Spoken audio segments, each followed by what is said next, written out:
Years ago, young Aizawa stood frozen as a menacing shadow loomed over him, while teammates on the baseball field mocked his clumsy attempt, shouting insults about his pathetic score. Suzuki laughed cruelly while striking Aizawa again, telling him to smile and act like they were merely having fun, not bullying him in front of everyone watching. Decades later, in late May 2021, adults gathered at a bright building for a reunion, greeting old classmate Megumi warmly and joking about how much time had passed. Guests whispered enviously about a striking woman named Satake, gossiping about her transformation, and wondering aloud whether her stunning new appearance came from plastic surgery. Nearby, former classmates muttered judgmentally, noting the crowd of admiring men surrounding her, now compared to how ignored she had been back during their school days. Suddenly, Suzuki arrived fashionably late, dressed sharply, and old friends teased him for trying to appear cool, though he brushed off their accusations casually. Suzuki admitted he had actually organized the entire reunion himself, and Megumi expressed genuine relief and happiness that he had decided to attend after all. Backstage, Megumi confessed she had worried whether everyone from their old class could truly be reunited again after 20 long years apart. Suzuki reflected quietly that their old class had always shared unusually strong bonds, remembering fondly how tightly knit everyone once was together.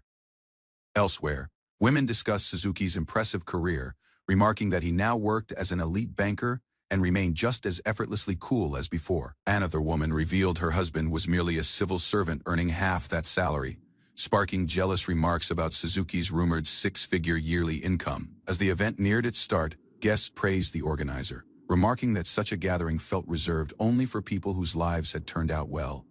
Taking the microphone, Suzuki formally introduced himself as the organizer, while someone in the crowd jokingly called out to the former student council president. Suzuki began his speech, expressing sincere gratitude toward everyone who managed to attend, despite receiving barely a month's notice about the reunion.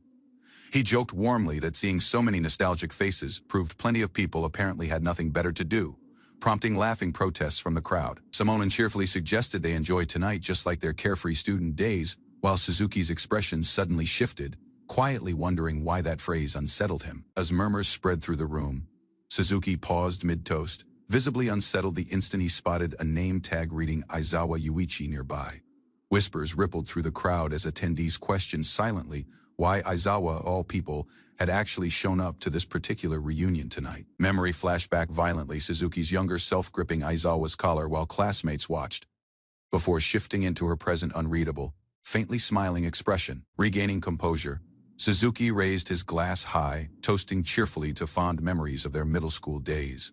Though Aizawa merely responded in silence. Guests whispered that Aizawa was the boy bullied so badly he eventually dropped out, questioning why someone like that would ever attend a reunion normally. Suzuki murmured Aizawa's name coldly, while nearby people wondered aloud who had even bothered inviting him back into their circle after all these years.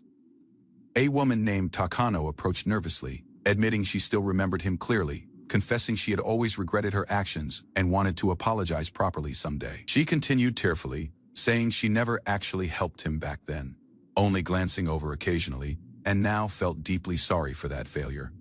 Aizawa reassured her gently that everything was fine, while she revealed she was now married with children and genuinely happy with her life. Other classmates approached nervously too, insisting they held no resentment toward him, though Aizawa merely smiled faintly and thanked them for saying so. Some quietly debated whether they should apologize as well, admitting they never intended real cruelty, though one recalled that particular troublesome boy differently. Suzuki suddenly appeared, and nervous classmates stammered his name, laughing awkwardly, while insisting they hadn't really meant anything bad by their comments. Suzuki greeted Aizawa directly, saying it had been a while, expressing genuine relief that circumstances finally allowed them to see each other again. He recalled quietly how lonely everyone became after Aizawa suddenly stopped attending school partway through their third year together, without any real explanation given. Suzuki explained mockingly that everyone simply wanted Aizawa present for graduation, calling their past bullying nothing more than an amusing game between them. He added, they should kill time together until graduation arrived, while Aizawa admitted he had genuinely missed seeing Suzuki despite everything between them. Later, as guests exchanged handshakes and photographs, someone gently pulled Aizawa closer, murmuring his name while gathering everyone for a celebratory group picture. Suzuki suddenly snapped, accusing Aizawa of ruining the entire party by simply showing up, demanding harshly what exactly he had come here for. He continued sharply, calling Aizawa's quiet demeanor deeply annoying, while onlookers watched the tense exchange unfold awkwardly near the crowded photography area. Memories flashed of their old school building, recalling how Aizawa never resisted being forced to eat garbage or having balls thrown directly at him. Someone apologized briefly for interrupting, urging them to line up for photos, while Suzuki muttered that Aizawa really needed to liven up eventually. Aizawa reflected internally, wondering aloud whether the relentless bullying would have actually stopped if he had simply chosen to resist them back then. Suzuki continued coldly, declaring that anyone who allows themselves to be bullied ultimately deserves the blame, then told Aizawa not to worry and smile. Confidently claiming he was skilled at smiling, Suzuki later arrived home, revealing an old sign reading 3 middle school, graduating class of 2000 at home. Suzuki's daughter and wife greeted him warmly, calling out welcome together, while he smiled quietly at the familiar comfort waiting for him. His daughter asked if everyone at the reunion seemed different now. Amazed people he met 20 years ago had changed so much, then asked if it was fun. Suzuki reflected privately that honestly he hadn't thought about Aizawa at all, dismissing those shabby clothes as simply someone else's harsh, unfortunate reality now. Passing familiar houses, he recalled coldly that losers would always remain losers, silently thanking Aizawa for reminding him how rarely people manage to change. The next morning, Suzuki left for work in high spirits, thanking his family for the good mood, while his daughter Shishori headed off toward school separately. At school, Shiori's friend greeted her cheerfully, unaware someone had left a cruel note reading, "Die tucked cruelly inside her locker once again." Shiori walked the hallway quietly afterward, visibly troubled, passing an unfamiliar teacher who watched her expression carefully without saying anything just yet. That teacher, addressed simply as Aizawa-sensei, greeted Shishori and her friend politely, then asked Shishori privately if she had a moment to talk alone. In the empty AV room, Aizawa-sensei asked gently whether anyone had recently been harassing her, watching her reaction closely for any sign of hesitation. He mentioned that she'd lost her history textbook last week, suggesting quietly that someone likely stole it. Given how strange things kept happening around her, Shishori laughed it off immediately, insisting nobody had been harassing her at all, telling her teacher he was simply overthinking the entire situation completely. She added confidently that she got along fine with everyone in class, insisting she'd merely lost her textbook due to her own clumsiness. Nothing more. Aizawa-sensei warned calmly that even minor harassment could worsen significantly if left unaddressed, though he admitted it was fine if he was overthinking things. When Shiori noticed scars on his arm and asked what happened, he revealed quietly that a certain boy had caused those injuries back in middle school. Horrified, Shiori called it awful, realizing suddenly that her teacher had once been bullied himself, insisting those responsible couldn't possibly have been human at all. He explained gently that whoever gets bullied is always blamed unfairly, urging her to come speak with him immediately, if anything ever happened to her. Aizawa-sensei promised he would protect her with all his strength, then asked quietly whether Suzuki could honestly claim to say the very same thing. The principal stood before the staff, clearing his throat while reminding everyone that recent news had reported multiple bullying incidents occurring across various schools over the past several days. He adjusted his glasses and warned the teachers that such disturbing reports were bound to influence their own students, urging every staff member present to remain especially alert and cautious. Smiling confidently, he added that the school must maintain its long-standing bully-free record, just as they had successfully done both last year and the year before that one. The meeting ended quietly, with no one offering further comments, and soon the morning bell rang across the building, signaling that another ordinary school day had officially begun. In the hallway, Yazaki-sensei greeted Aizawa-sensei, asking whether he had settled into his new position yet, since it had only been 2 months since he started teaching there. Yazaki admitted that even after 3 full years working there, he still hadn't fully adjusted to how certain things operated within the school's unspoken internal system and expectations. He explained that the principal's constant talk about protecting the bullying record only added pressure, making it harder for teachers to report incidents whenever they actually noticed them. Aizawa listened carefully, his expression tightening, before declaring firmly to himself that he was absolutely determined to protect every student under his own care and responsibility. He stated plainly that pressure from above would never stop him from acting, and Yazaki smiled, praising his wonderful attitude while silently agreeing with his colleague's resolve. Meanwhile, in classroom 35, Shiori Suzuki sat wondering aloud who the real culprit behind an ongoing online rumor could possibly be, while classmates gossiped noisily nearby. Her classmate suddenly slammed her hands on the desk excitedly, asking Shiori whether she had figured something out regarding the mysterious situation they had been discussing earlier. Aizawa entered the room reminding everyone the bell had already rung. Apologizing student laughed nervously, and he announced they would continue yesterday's lesson on heredity and genetics. Shishori wrote quietly in her notebook, reflecting that even the tiniest problems, if simply left alone, could eventually grow into far more terrible and unbearable burdens. As Aizawa lectured about the surprising laws of heritability, Shiori recalled learning something similar firsthand, her thoughts drifting uneasily toward the subject of bullying itself. Sitting alone amid a strangely empty classroom, she quietly questioned whether she herself was actually being bullied, and desperately wondered exactly who might be responsible. A classmate raised his hand and asked whether personality traits could genuinely be passed down through genetics, prompting Aizawa to praise it as a genuinely good question. Aizawa answered that roughly half of one's personality comes from inherited genetics, though another student wondered whether the surrounding environment also played a meaningful role. He continued, mentioning an interesting experiment once involving identical twins, asking if the class understood how such twins share completely identical genetic makeup. The experiment had specifically sought identical twins separated at birth and raised in entirely different families, in order to study resulting variance in their personalities. Shishori noted the twins showed many surprising similarities despite their separation, leading Aizawa to conclude that environment and parenting must significantly shape one's personality after all. Aizawa continued explaining that researchers tested identical twins for traits like extroversion, sincerity, and mental fortitude, ultimately concluding that genetics truly does shape one's personality. A student asked what determined the other half of personality if heredity only accounted for half, and Aizawa answered plainly that it came from one's social group.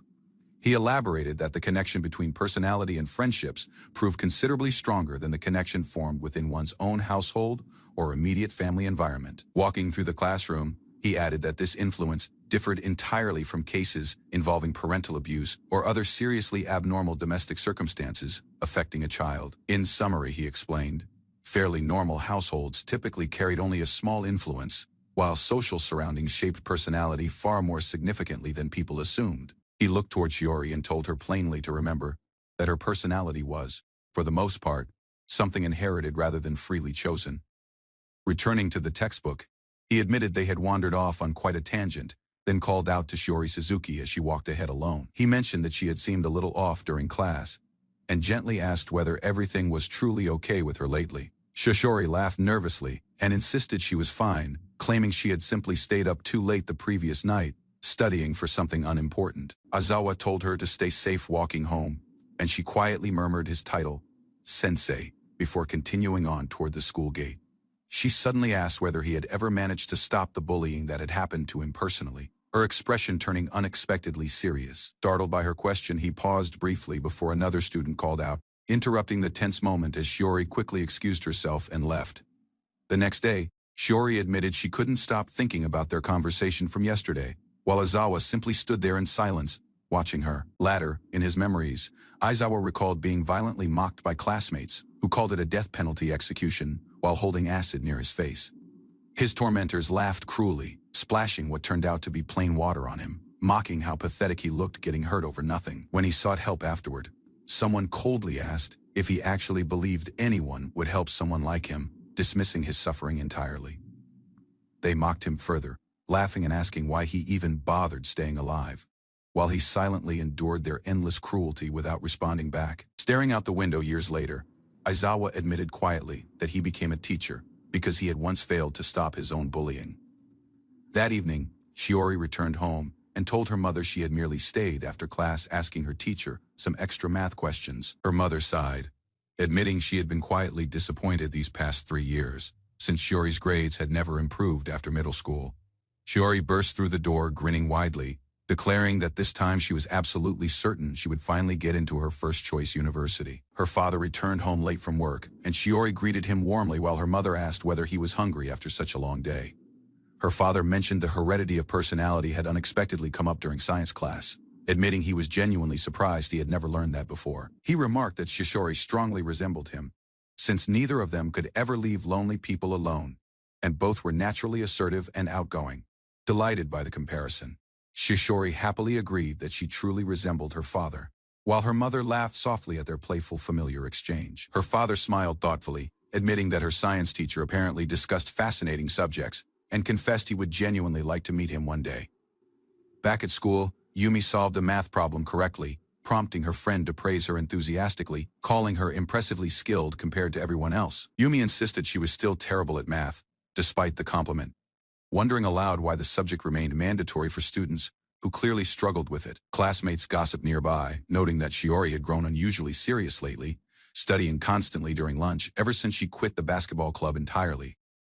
One girl mentioned they were about to play basketball together in gym class, while another complained she simply wanted to go home already instead. Shiori admitted she had retired from basketball early because it was exam year, though she still clearly loved the sport more than anything else.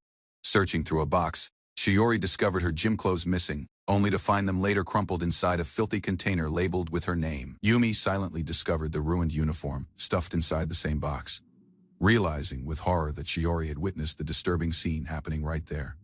Yumi quickly excused herself, claiming their teacher needed help with something, though she inwardly panicked, wondering why Shiori hadn't asked any questions afterward. Meanwhile, Aizawa recalled his own tormentors mocking him mercilessly, insisting nobody would ever offer help to someone as pathetic and worthless as him. Shiori suddenly appeared before him clutching the ruined uniform, prompting Aizawa's painful memories to resurface, as he quietly murmured that real hell was only beginning. During basketball practice, Suzuki remained hesitantly with her schoolmates. Yoneda came near while smiling, but Suzuki was distant. An instructor spotted her diversion.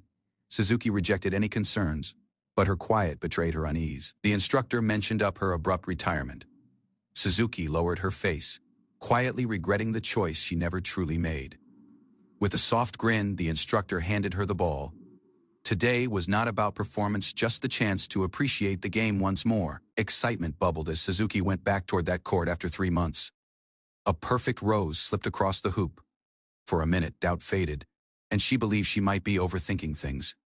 Afterward, she came near Yoneda, hesitant but interested. Yoneda's response rushed while smiling, but her remarks pierced, gently asking what had been discussed with Aizawa. Suzuki stiffened.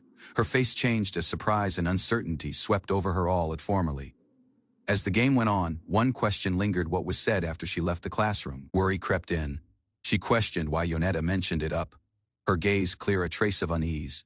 With a pleasant grin, Yoneda brushed it off and asked the class to keep playing.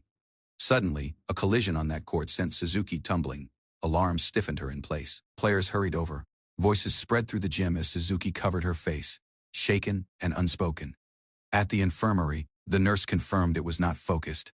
Still, she advised Suzuki to remain for a while. The remaining student blamed herself, but Suzuki shook her face, claiming it was all right, attempting to reassure her.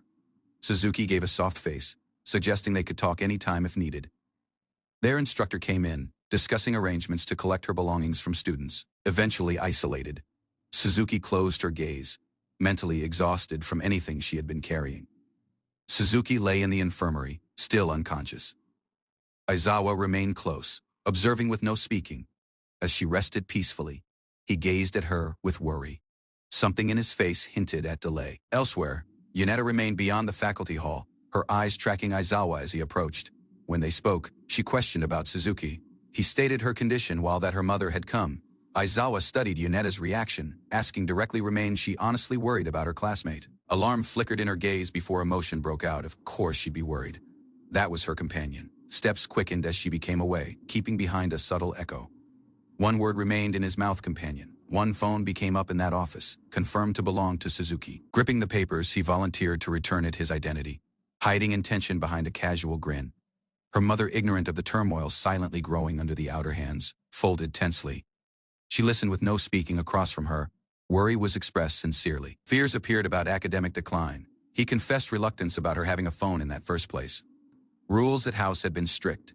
Exceptions rushed just after repeated afterward returns and demands from her husband. A photograph close caught his eye. Thoughts stirred, briefly pulling him into subtle thought. Before he could speak further, she excused herself to answer a reminder, keeping the hall suddenly formerly isolated. He glanced over the hall, acting as if to make a call. Fingers reached for a photo frame. Gaze lowered as subtle bitterness stirred. Resentment escaped in a whisper life failed to feel fair. Before mind could settle, a soft tone spoke from the door. Surprise met him. He smiled and became retreat, remarking on the cheerful picture. Laughter masked unease in the air. Curiosity led to one question. Her reply rushed instantly bright, and alongside, no doubt she loved her father. She noted at the frame, explaining how the picture captured her first attention riding a bike isolated. Fear had gripped her at first, but support rushed alongside. No fail, her father stayed by her side from dawn to dusk. Eventually, riding quit being the goal. All that counted was making him grin. He listened silently, thoughts rising. A faint grin went back to his lips. Text notifications flashed across that screen. One question hung in that air: could something so simple really bring pleasure?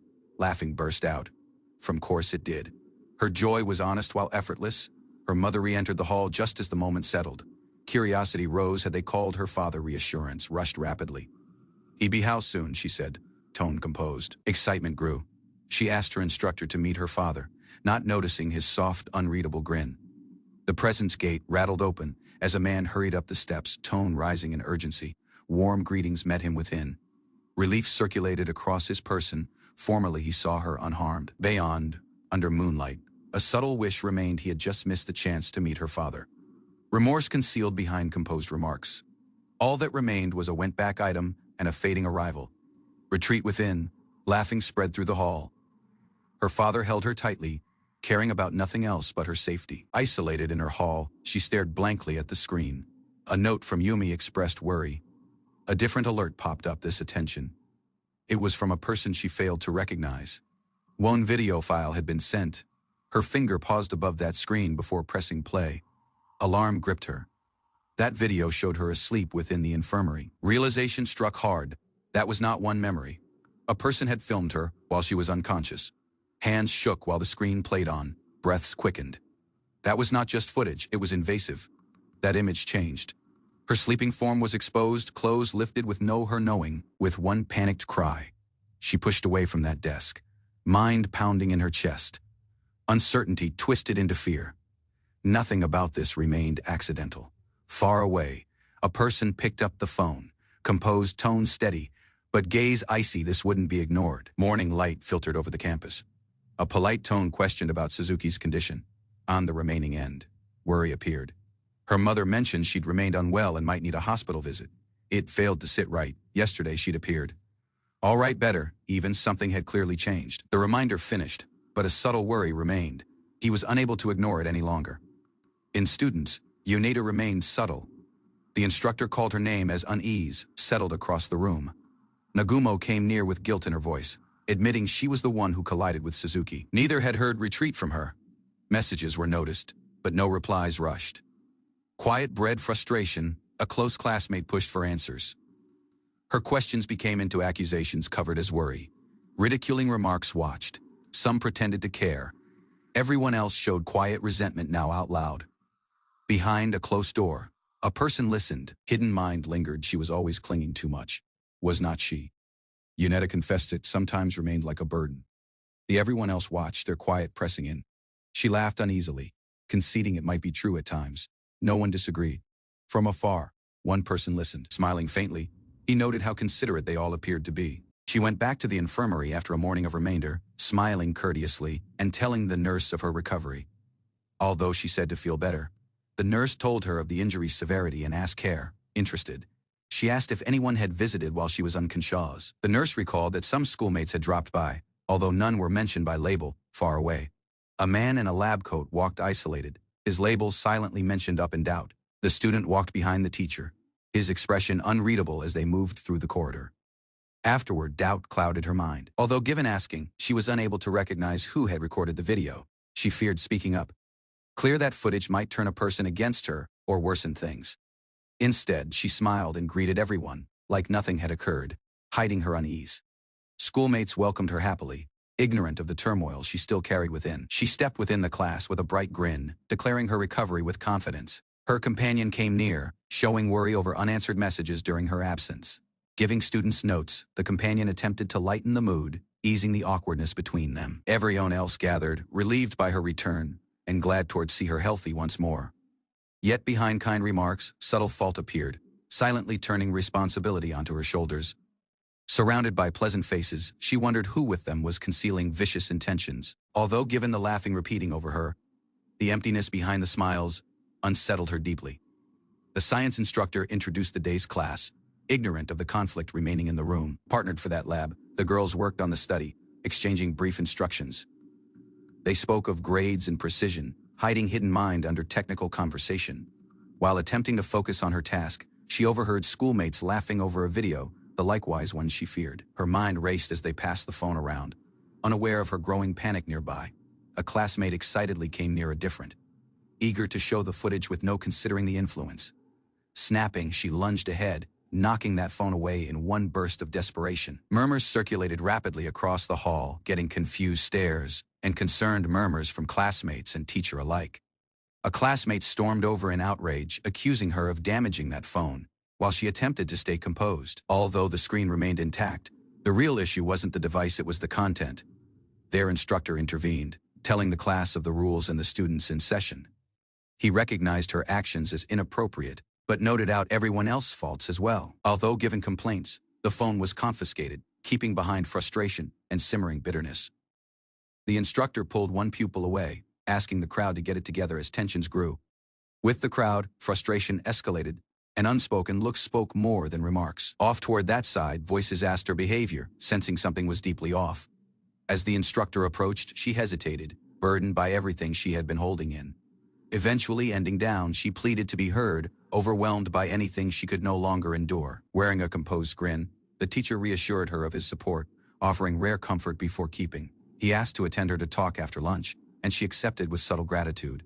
As lunchtime started, murmurs about her earlier outburst still remained across the hall. She came near Yumi within giving, attempting to mend the strain between them. When asked to attend to join everyone else, delay spread through the air, and former wounds subtly stirred beneath polite smiles. Urged by her classmate, she hesitantly accepted that invitation, still uncertain if she truly belonged. At the lunch table, discussions flowed lightly. The crowd laughed and caused plans while she silently ate. She attempted to join the minute, but everyone else started confirming plans without including her by name. As the subject shifted, one girl paused, realizing no one had mentioned inviting Suzuki. A nervous apology watched, brushed off while smiling.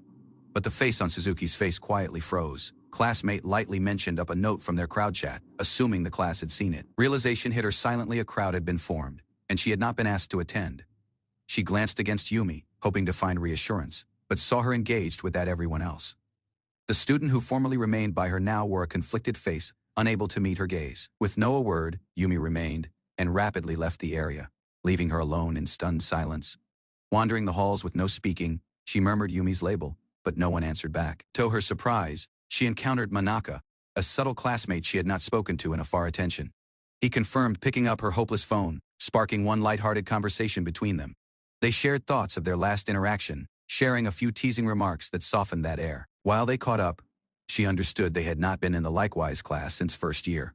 She questioned about her homeroom instructor, uncertain why the question remained heavier than it ought to. Manaka showed something strange he had seen, that instructor handling her phone personally. That detail about the phone case confirmed it. It remained unmistakably hers, now isolated. She walked the corridor with no speaking, her mind circling one question: what was he doing?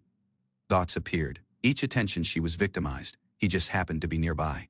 Hearing her label, she became rapidly, gaze open, recognizing the voice that called her. Aizawa came near, asking lightly if she was done eating and suggesting they move to the prep hall. As she paused and attempted to decline, he suddenly grabbed her wrist, claiming she come along. Manaka intervened calmly, labeling that teacher's action for what it remained: one inappropriate boundary crossed. Despite the protest, Aizawa smiled like nothing had occurred, repeating his request. She stood frozen, fear creeping in. She lowered her face, apologizing, although given his insistence that there was still attention left to talk. Lifting her tone, she eventually confessed it. She found him untrustworthy. His person stiffened in response. As she hurried away, the instructor stood before Manaka, suddenly realizing his presence, doubt rising. Aizawa questioned if Manaka had said something to her. Manaka confirmed it plainly, and asked Aizawa's behavior. The unsettling feeling remained. Something about the instructor remained undeniably wrong. Aizawa muttered in frustration, his mask slipping for just 1 minute in presence of Manaka. With a made grin, he cautioned him not to get too near to Suzuki once more, framing it as a favor. Elsewhere, Suzuki walked isolated in idea, ignorant of the teacher's subtle command. Standing at that window, Aizawa accepted her distrust, but brushed it off with no remorse.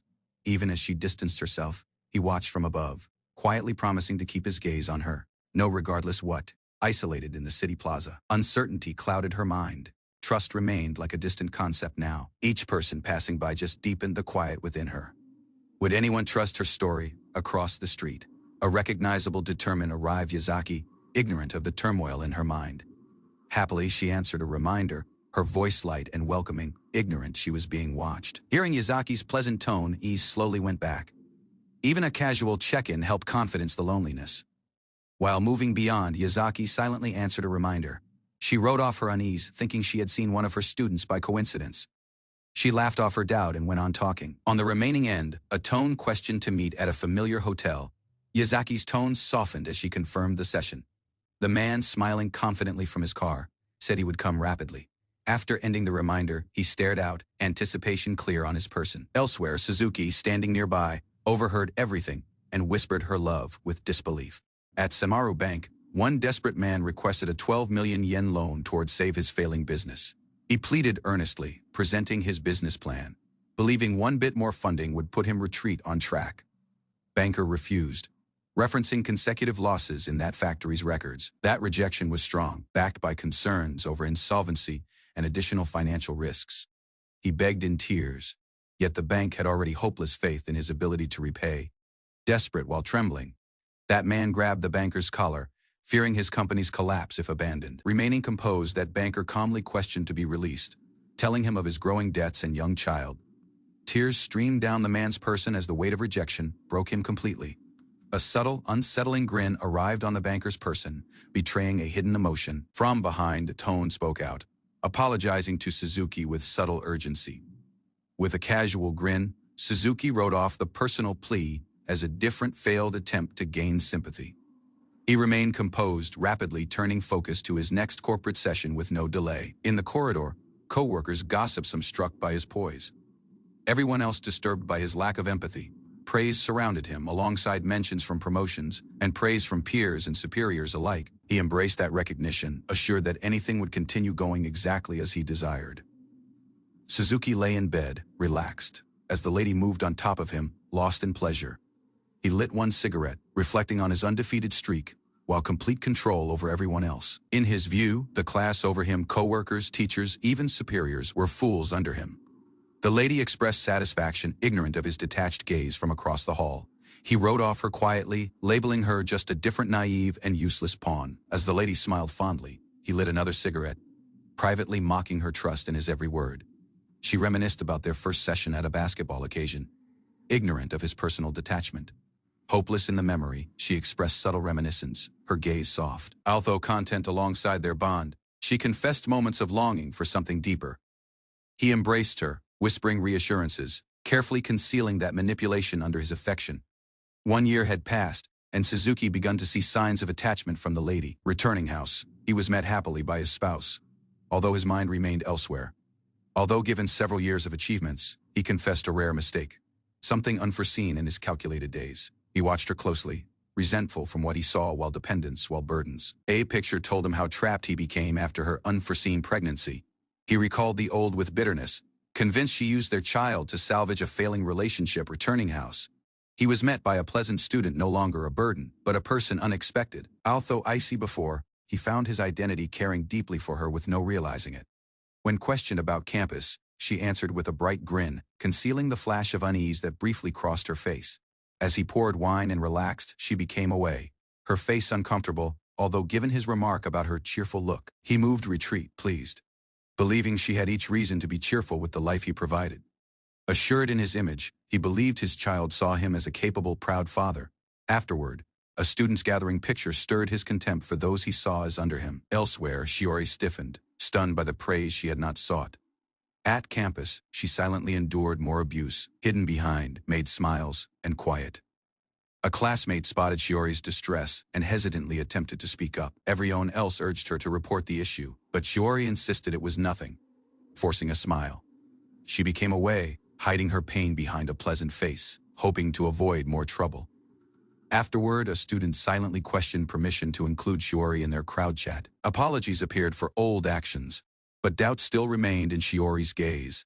A conversation sparked worry when a person mentioned seeing Shiori with a boy from a different student. within the class. An apology watch Shiori was accused of getting near to a person others believed off limits. Doubt circulated. Some wondered if she acted with purpose, while murmurs spread through the hall. Himekawa's face hardened, beginning toward question Shiori's character. Down the room, Shiori walked quietly, ignorant of the icy looks already forming. As the three passed by, Shiori kept her face down while whispers followed behind them. Elsewhere, a brief corridor exchange finished with a remaining glance spread through with something unreadable. Retreat in students, rising conflict broke out, accusations, and frustration targeted Shiori with no warning. A different student was asked about her connection to Shiori, pressed to clarify their relationship.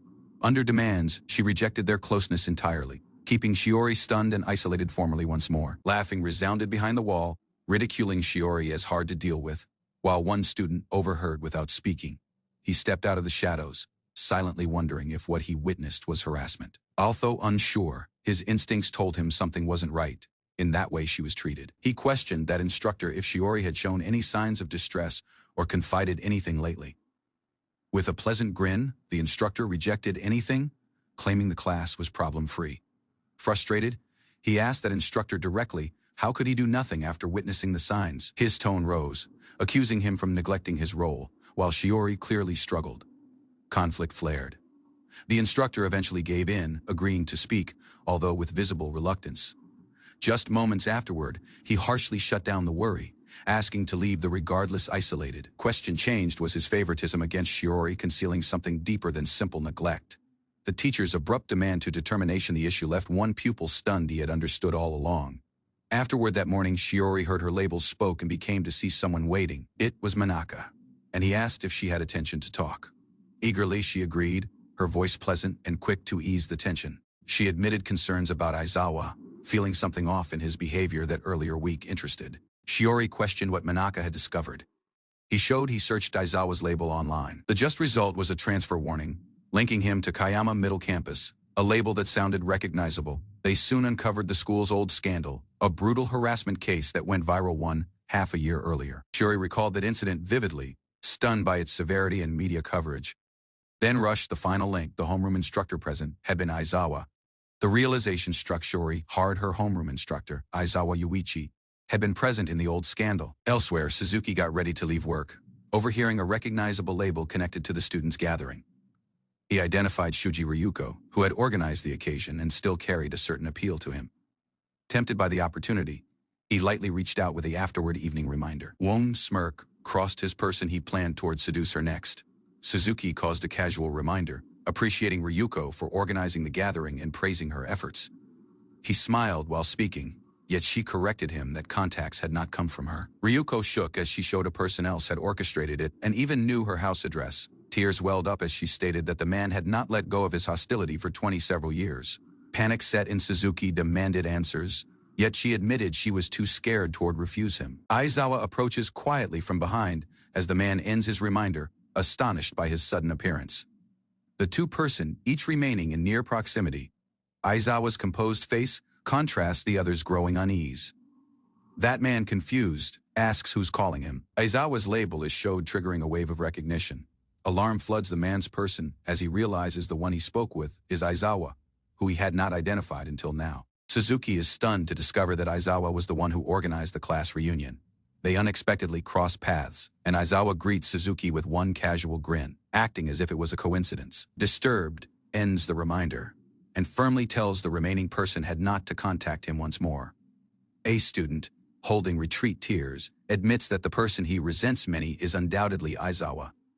Distancing his identity, confesses he just circulated word about the gathering and wants no further involvement. Aizawa lightly mentions seeing Shuji at the gathering, noting she had not changed at all, while Suzuki silently listened. Suzuki's face hardened as thoughts of Aizawa returned, stirring unresolved mind. With delay, Aizawa suggested they go for one drink, asking if Suzuki had attention to talk. They soon sat across from each remaining at a cafe, silently sharing drinks under tense quiet. While Aizawa thought on the gathering fondly, Suzuki understood Aizawa had not forgotten a single thing. As Suzuki spoke his label, Aizawa stared directly at him and stated that the person many hated must be him. Suzuki, unsettled, questioned what Aizawa's true intention was in organizing that gathering. He moved ahead, wondering if their session that day was truly by chance. Aizawa's response was composed but direct. He confessed it was not a coincidence. He had learned about Suzuki's workplace and remained beyond that bank to confront him. Frustration boiled over while Suzuki accused Aizawa from seeking revenge across indirect tactics. In response, Aizawa met his glare with one steady challenge, wondering Suzuki's determination. He then clarified his true purpose. He hoped to person his old, not retaliate. Recounting an assembly for harassment victims, Aizawa stated how Session, another survivor's, changed his outlook. He recalled that advice that healing begins by confronting the one who caused the pain. Aizawa stated that if the person who victimized him apologized, it could support sever ties with his old. He confessed, needing support to organize the gathering, having searched their yearbook for a person reliable. Suzuki understood it remained Shuji who assisted, astonished Aizawa had contacted her so suddenly. Doubt crept in as Suzuki asked if Aizawa hoped one apology from him. Laughing bitterly, Suzuki wrote off the idea, ridiculing Aizawa for clinging to the old. Aizawa's eerie grin sent a chill down Suzuki's spine as in former memory crept retreat. He excused his identity to the restroom, keeping behind the remaining impact of the old. In one flashback, Suzuki mocked the trembling boy, making him to catch ashes alongside bare hands. Although given a tempting, the boy failed, and Suzuki gleefully announced it was attention for punishment. Holding that cigarette, Suzuki pondered aloud how agonizing it would be to burn someone's skin. In a memory spread through with abuse, Suzuki laughed as he wrote off concerns about keeping marks, insisting long sleeves would hide them. Retreat in the present, Aizawa silently pondered if marks like his would ever truly heal. Overwhelmed, he gripped his hand tightly until Suzuki reached out, but conflict spread through the space between them. Reacting instinctively, Aizawa lashed out while shoved Suzuki in panic and fear. Breathing heavily, both stiffened, stunned by what had just happened. Aizawa attempted to brush it off with an apology, but Suzuki just laughed, hiding his true purpose. Moving as one, Suzuki mocked Aizawa's unchanged mental state, noting his cheap suit while timid demeanor. Feigning curiosity, he questioned for one business card, internally ridiculing Aizawa's arrival and job. Suzuki speculated aloud if Aizawa worked in retail, convinced he lacked one respectable position. With a forced grin, he murmured cruelly, wondering why Aizawa had not died back in middle school. Suzuki wrote off the old as something finished far ago, treating harassment as meaningless past. Aizawa challenged that view, making Suzuki to confront how he would feel if a person he loved suffered the likewise abuse. Suzuki responded harshly, labeling victims as socially lacking while at fault for their treatment. As they walked, Aizawa listened while Suzuki justified abuse as an unavoidable result of personality. Smiling calmly, Suzuki concluded that individuals like that were unworthy from love or worry. Suzuki left the area, telling Aizawa not to approach him once more, closing the conversation with indifference. Afterward that evening, Aizawa sat isolated, haunted by Suzuki's remarks, replaying them once more and again. In his hall, he curled into his identity, surrounded by reminders of the old that was supposed to be over. He stared at a picture of happier schoolmates, wondering if those 20 several years had intended anything. Elsewhere, Shoji concentrated on her research, ignorant of the subtle turmoil still raging in Aizawa's mind. Aizawa reviewed his notes silently, attempting to focus while discomfort remained under his calm expression. Stories of a harassment video resurfacing at a close campus caught his notice, stirring concern. Thoughts of his own old experiences returned, along with the admission formerly made by a former teacher. Shuji asked if that instructor had allowed the likewise abuse to repeat itself. As students finished, Aizawa wondered if he was overthinking, or if the source of the video was closer than assumed. Aizawa informed the students about an upcoming campus trip, asking the class to behave properly. Shoji sat isolated, clearly distanced from her schoolmates, as unspoken conflict spread through the room. A different pupil spotted her isolation, silently repeating her label with growing concern. He confronted Aizawa, accusing him from showing favoritism and insisting toward know why she received special treatment. Before moving away, Aizawa questioned carefully if the boy was all right after what happened the morning before. Shoji apologized to Manaka for keeping suddenly the morning before, visibly flustered. She confessed that learning about Aizawa's connection to one harassment case had shaken her. Looking out that window, she questioned what had happened to the target in the video. Manaka became subtle, unable to give her one answer. Elsewhere, a pupil wondered if Aizawa, their instructor, knew that truth all along. Shoji asked if it was fine to talk a bit longer, wanting a break from the classroom. As they remained by the window, she admitted that being alone during class was emotionally draining. Remaining pupils spotted and started gossiping, assuming they were attempting to attract attention. Beyond, Shiori spotted her former companion Yumi and quietly spoke out to her. Yumi thanked her for the note, astonished yet touched after so far with no contact. Yumi told Shiori it would be better to stop speaking alongside Manaka, hinting at Himekawa's jealousy. Shiori protested in uncertainty, ignorant of any romantic conflict. But Yumi walked off harshly, harmed, asked if their friendship was over, her voice trembling with emotion. She recalled their showed plans for that campus trip and how naturally they used to talk. With no delay, Yumi answered harshly, accusing Shiori of being unexpectedly selfish. Yumi confronted Shiori, accusing her from being one nuisance while inconsiderate during study sessions. While she went on, Yumi suggested that Shiori's behavior might be that reason behind her belongings being targeted. A crushing realization swept over Shiori. She began to trust her isolation was her own fault. With no warning, a different classmate delivered a violent kick that sent her flying ahead. While Shiori lay stunned, the student lightly said the act relieved her stress. While a student laughed over the phone, a person close clenched their fist in frustration. Shiori lay motionless on that ground, silently whimpering from pain and alarm. A different pupil lightly reported the incident, amused that Shiori had been kicked. Aizawa listened with no speaking, then responded with a flat face, acknowledging it sounded agonizing. Carrying her campus bag, Shiori passed by quietly, while a boy remained behind, observing her leave. Remarks from a classmate struck deeply, blaming her attitude for that harassment and discarded clothes. At the presence door, she made a pleasant welcome but paused, unsettled by the quiet inside. Waiting with the intense face, her mother broke the subtle with unforeseen media. The remarks, a reminder from campus, left Shiori stunned, anxiety rising in her chest.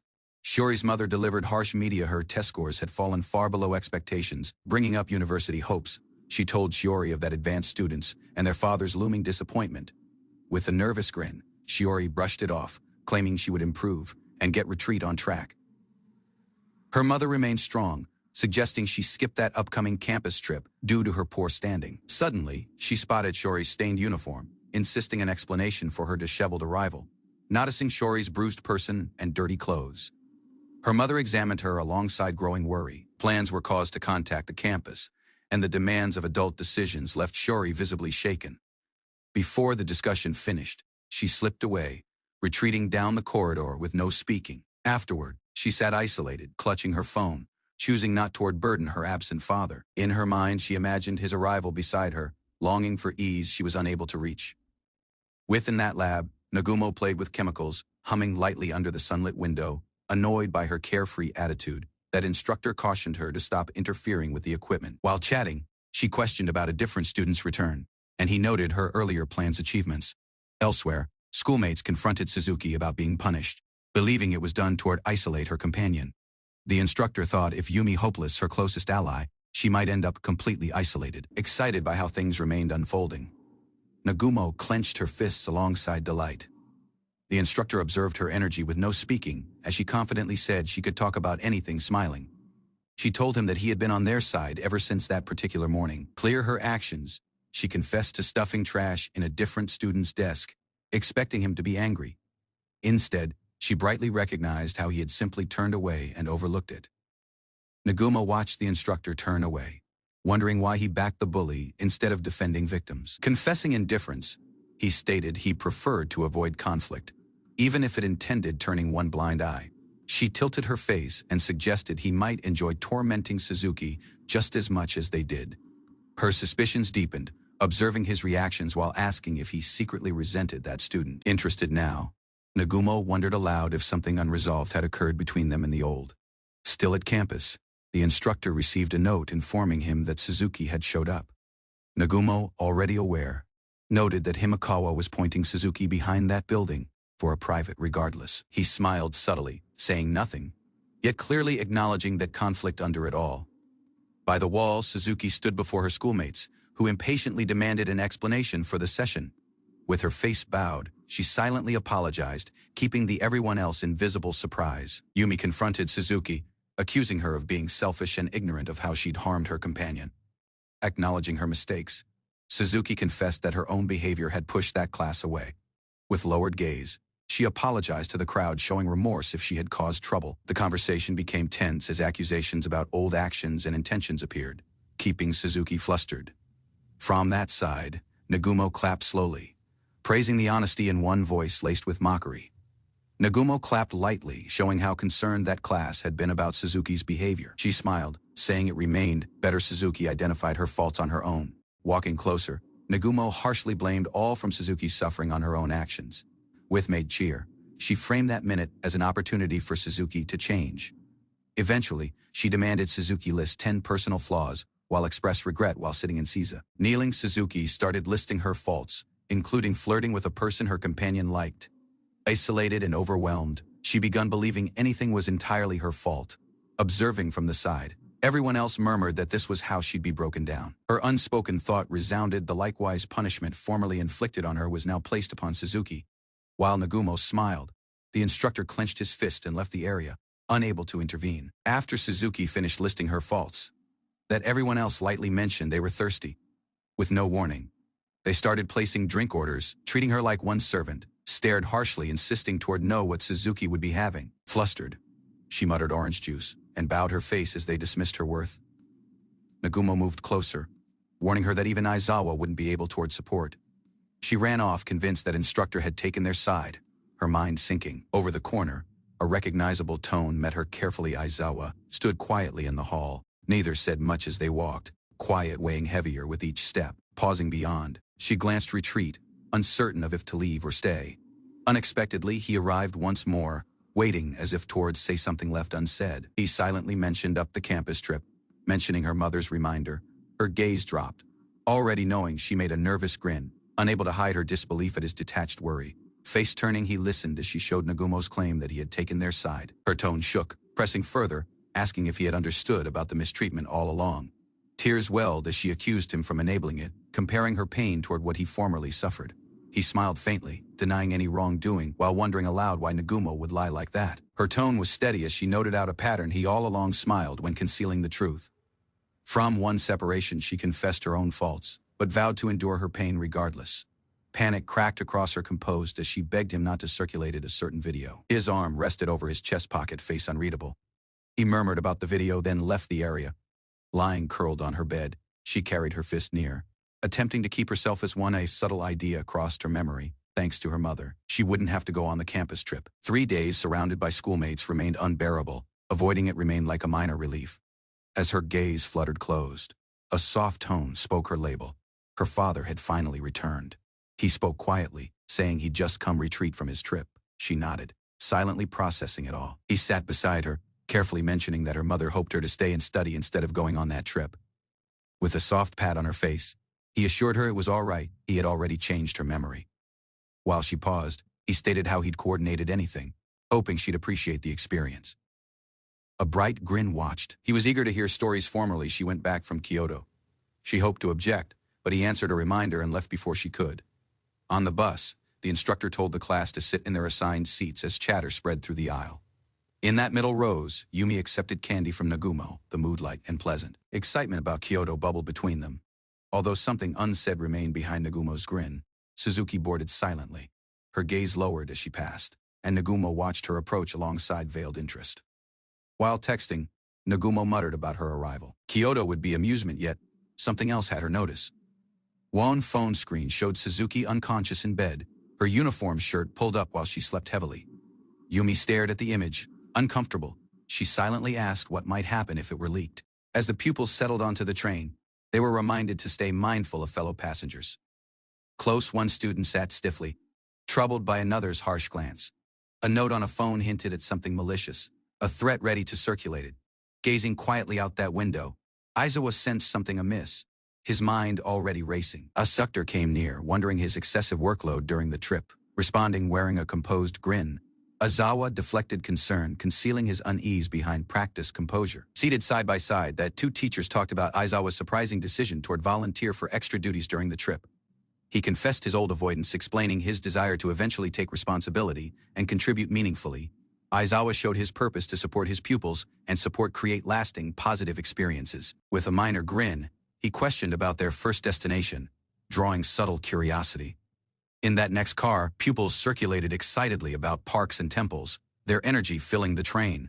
Several girls shared complaints about their lodging, ridiculing its low online rating with no restraint. Although they laughed as one student sat quietly, uneasy about what was not being said aloud. Moments afterward, a different pupil lightly mentioned a certain video she had found, holding up her phone. Fear struck the subtle student, panic rising as everyone else moved in, with curiosity. Worry consumed her. If that video circulated, it would devastate Shiri. Aizawa came near the crowd calmly, telling them to lower their voices during the ride.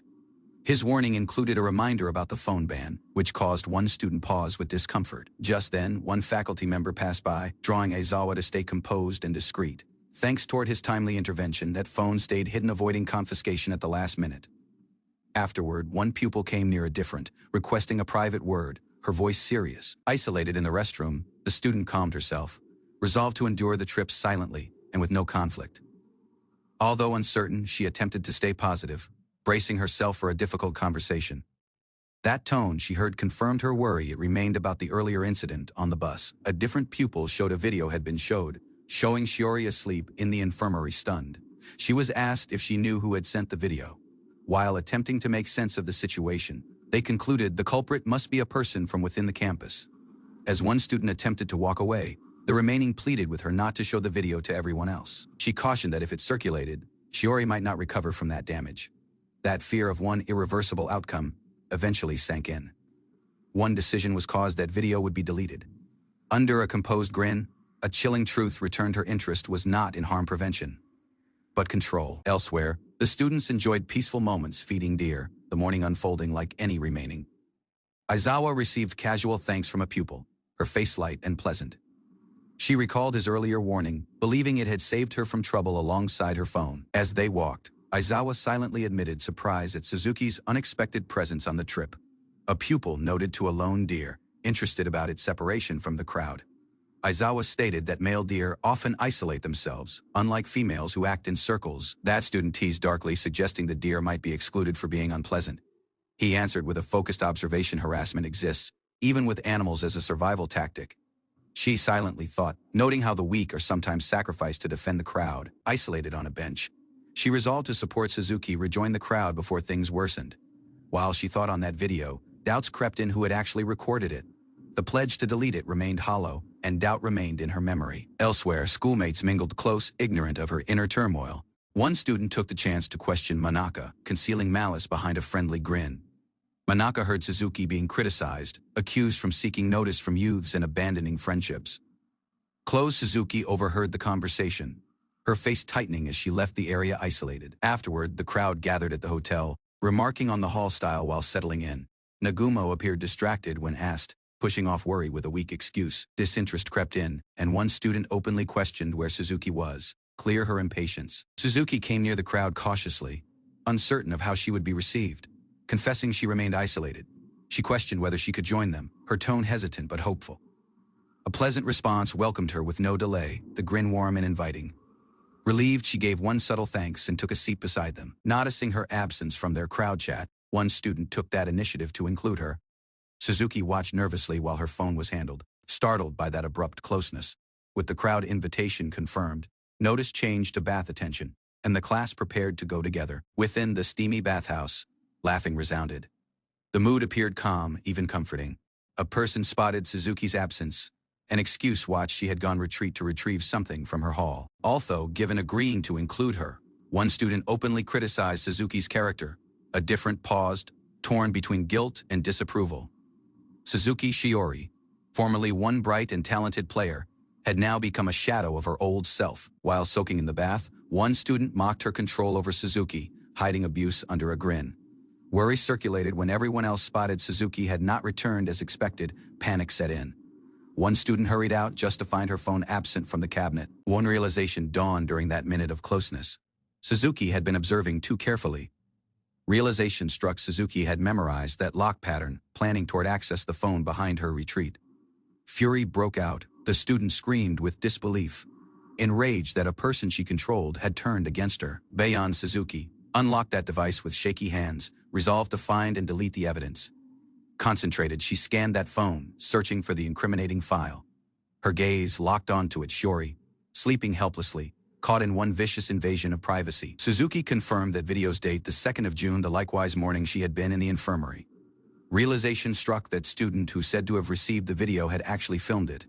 Wandering that corridor, Suzuki kept her face down, conflicted but steady. She deleted that file, resolved to ensure it would not resurface. Although given the personal impact, she went back to her hall, trying to set it all aside and sleep. As Suzuki went back, everyone else met her with harsh smiles and biting remarks, calling her a thief. Confused and uncomfortable, she found the crowd occupying the hall she idea was hers. So's student moved in, acting as if to grin as she questioned where her phone had gone. Accusations flew. Suzuki's subtle answer just fueled their doubt and rage. Although given anything, the fault was twisted. Her tone was overlooked, and disappointment replaced truth. Suzuki shouted in frustration, unable to understand what she had done to deserve such treatment. In response, she was struck across that person, silencing her as a person knocked at the door. Panic circulated as Aizawa's label was heard his arrival intended possible exposure. When questioned, a composed lie was gave there was no problem behind her grin. The truth remained hidden, while Suzuki remained silently, holding retreat tears. The teacher's quiet was misread. The pupils believed his inaction intended approval. Using that belief, they said their behavior remained sanctioned punishment. Suzuki resisted, yet they overpowered her while one classmate stiffened with disbelief. Elsewhere, ignorant of what was happening, Aizawa started his nightly duties in a different corridor. 3 girls restrained Suzuki while a different student stepped ahead with authority, setting the platform for what was to come. A icy smirk formed on the leader's person as Suzuki's discomfort deepened, her instincts warning her. The crowd accused her of being unclean, surrounding her with ridiculing smiles and harsh remarks. Criticism intensified, targeting her hygiene while making her feel exposed and ashamed. Suddenly, water poured over her as they forcefully scrubbed her down, ignoring her distress. Suzuki was led into a shower hall, realizing that degradation had been planned from the beginning. Water soaked her hair while one student scrubbed roughly, blaming Suzuki for her own situation. Foam covered her person while she stared ahead, hearing that even her teammates had abandoned her. Afterward at the gym, schoolmates questioned about her decision, and Suzuki said she was keeping the club. Apologies watched, but Suzuki lowered her gaze, resolved toward walk away. 2 girls gave kind remarks, telling Suzuki their kindness remained, although given her departure from the club. Behind her retreat, the likewise girls murmured cruelly, dismissing her reasons and labeling her selfish. In the shower, a different student smiled harshly, asking for her phone as if preparing for the next act. Suzuki knelt quietly, as the ringleader mocked her for still refusing to admit fault. That water's heat was brought up. Suzuki screamed as commands grew harsher, insisting her obedience. One student paused, suggesting they stop, while a different watched without speaking. Tension spreading through the room, Suzuki remained soaked as accusations changed, and doubt fell on a person else standing close. Under demands, Suzuki was made to deny wrongdoing, as the fault was pushed harder. The leader moved near, twisting the idea of kindness into a threat that left no hall to refuse. Both girls stared ahead with alarm, realizing how completely control and trust had been distorted. Shiori remained facing Suzuki, claiming protection while keeping her kneeling, soaked, exposed, and unable to respond. Suzuki listened while fault was reframed, realizing Shiori now saw her as one threat instead. Former thoughts appeared of being used for convenience, making the abuse feel deliberate and controlled. Turning away, Shiori justified anything while inevitable, convincing herself Suzuki deserved such treatment. When confronted once more, Shiori rejected kindness entirely, keeping Suzuki emotionally shattered and unspoken in that place. Nagumo taunted Suzuki, pointing out her isolation with a ridiculing grin as she lowered her face. Threat escalated when Nagumo hinted at raising that shower temperature, insisting toward know where her phone was. Suzuki gave in, clear that phone's location. Nagumo's smirk deepened, pleased by her control. That girls remained confidently while Suzuki knelt silently, hands trembling in her lap. Nagumo asked her once more, pressing her alongside contradictions, waiting to break her remaining will, declaring Suzuki behind saving, while Suzuki sat soaked, unspoken, while shaking there. Questions watched as energy faded, Yumi made to answer, discomfort spreading. With the girls close, the phone went back shattered, evidence of abuse, getting stunned reactions from the class watching their inside. Suzuki rejected responsibility, fear widening her gaze as fault hovered heavily over her isolated still. An adult intervened suddenly, ending the abuse as authority eventually confronted the girls within there. Noise complaints drew focused notice, making discomfort across the faces of those present. Panic set in as guidance counselors came near, and excuses suddenly remained harder toward invent. Alarm spread through the hall as teachers came in and saw Suzuki's drenched, trembling form, Nagumo, unfazed, smiled and wrote off that scene as an innocent mistake, feigning innocence. She said they had just been playing with water, while Suzuki remained unspoken. Teachers demanded answers, but Nagumo and her companion attempted to twist the situation with feigned innocence. Just then, a different pupil re-entered, asked instantly about his absence during the incident. One counselor remained skeptical, as the remaining accepted the excuse of a restroom break. Punishment was ordered, and that girls were told to write apology letters. Formerly, they went back. Elsewhere, a concerned classmate stepped in, carefully covering Suzuki and giving to handle things herself. Teachers left the hall ignorant of how much damage remained behind their exit. Gossip circulated rapidly. Assumptions painted Suzuki as a thief with any evidence. Rumors escalated. Some said she hoped to sell the phone. Everyone else labeled it a crime. Nagumo acted innocent in presence of an instructor, acting as if to reflect on the incident. While smiling, she lied about the video, calling it a masterpiece, securing her idea of the truth. Nagumo calmly stated her visit to that infirmary, subtly implying her actions were innocent. Faculty member confirmed Suzuki had been asleep during that attention, ignorant of what had occurred. A flash of a grin showed something more sinister as Nagumo left the area, curtain swaying behind her, looking down at Suzuki's sleeping form. Realization eventually struck one person who had doubted her. With no regret, Nagumo admitted to filming a compromising video, smirking while mentioning forced accounts and deleted evidence. Nagumo, unfazed, mused about needing one new plan, her grin concealing deeper malice. Her behavior disgusted him. Silently, he muttered one single word that summed up his view. The trip resumed with no further events. Suzuki remained in her hall, claiming she remained unwell. Evening fell. He walked with purpose, a welcome shared in the quiet of the park. Session Yazaki. He recognized her efforts, but his face hinted at something more focused under the surface. While moving Suzuki House, Yazaki silently questioned whether she had been bullied during the trip. Her response was disheartening. She said it was her own fault, too cornered toward admit that truth. A grin formed as her defender was commended for his lasting emotions against her well-being. Curiosity sparked out. Perhaps his connection ran deeper, something tied toward her father. With no delay, Yazaki confirmed it. He was in one relationship with Suzuki's father. Accusations from one inappropriate affair were thrown, but Yazaki firmly rejected that label alongside conviction. She insisted it was not just one affair, they were truly in love. Motivated by the abuse witnessed during the trip, he vowed to defend Suzuki going ahead. Yazaki caused one bold declaration: she had chosen toward become Suzuki's mother. She resolved to stay near, ignorant of how deeply that decision would change anything.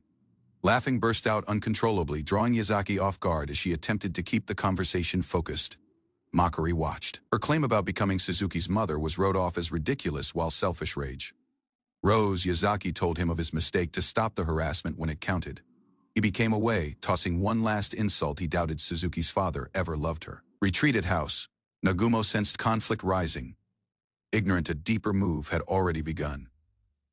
A reminder from Yazaki flashed on the screen. Nagumo stiffened, her face darkening with conflict. She was interrupted by her husband, who lightly questioned for his beer, ignorant of the reminder. As she poured his drink, she mentioned the reminder.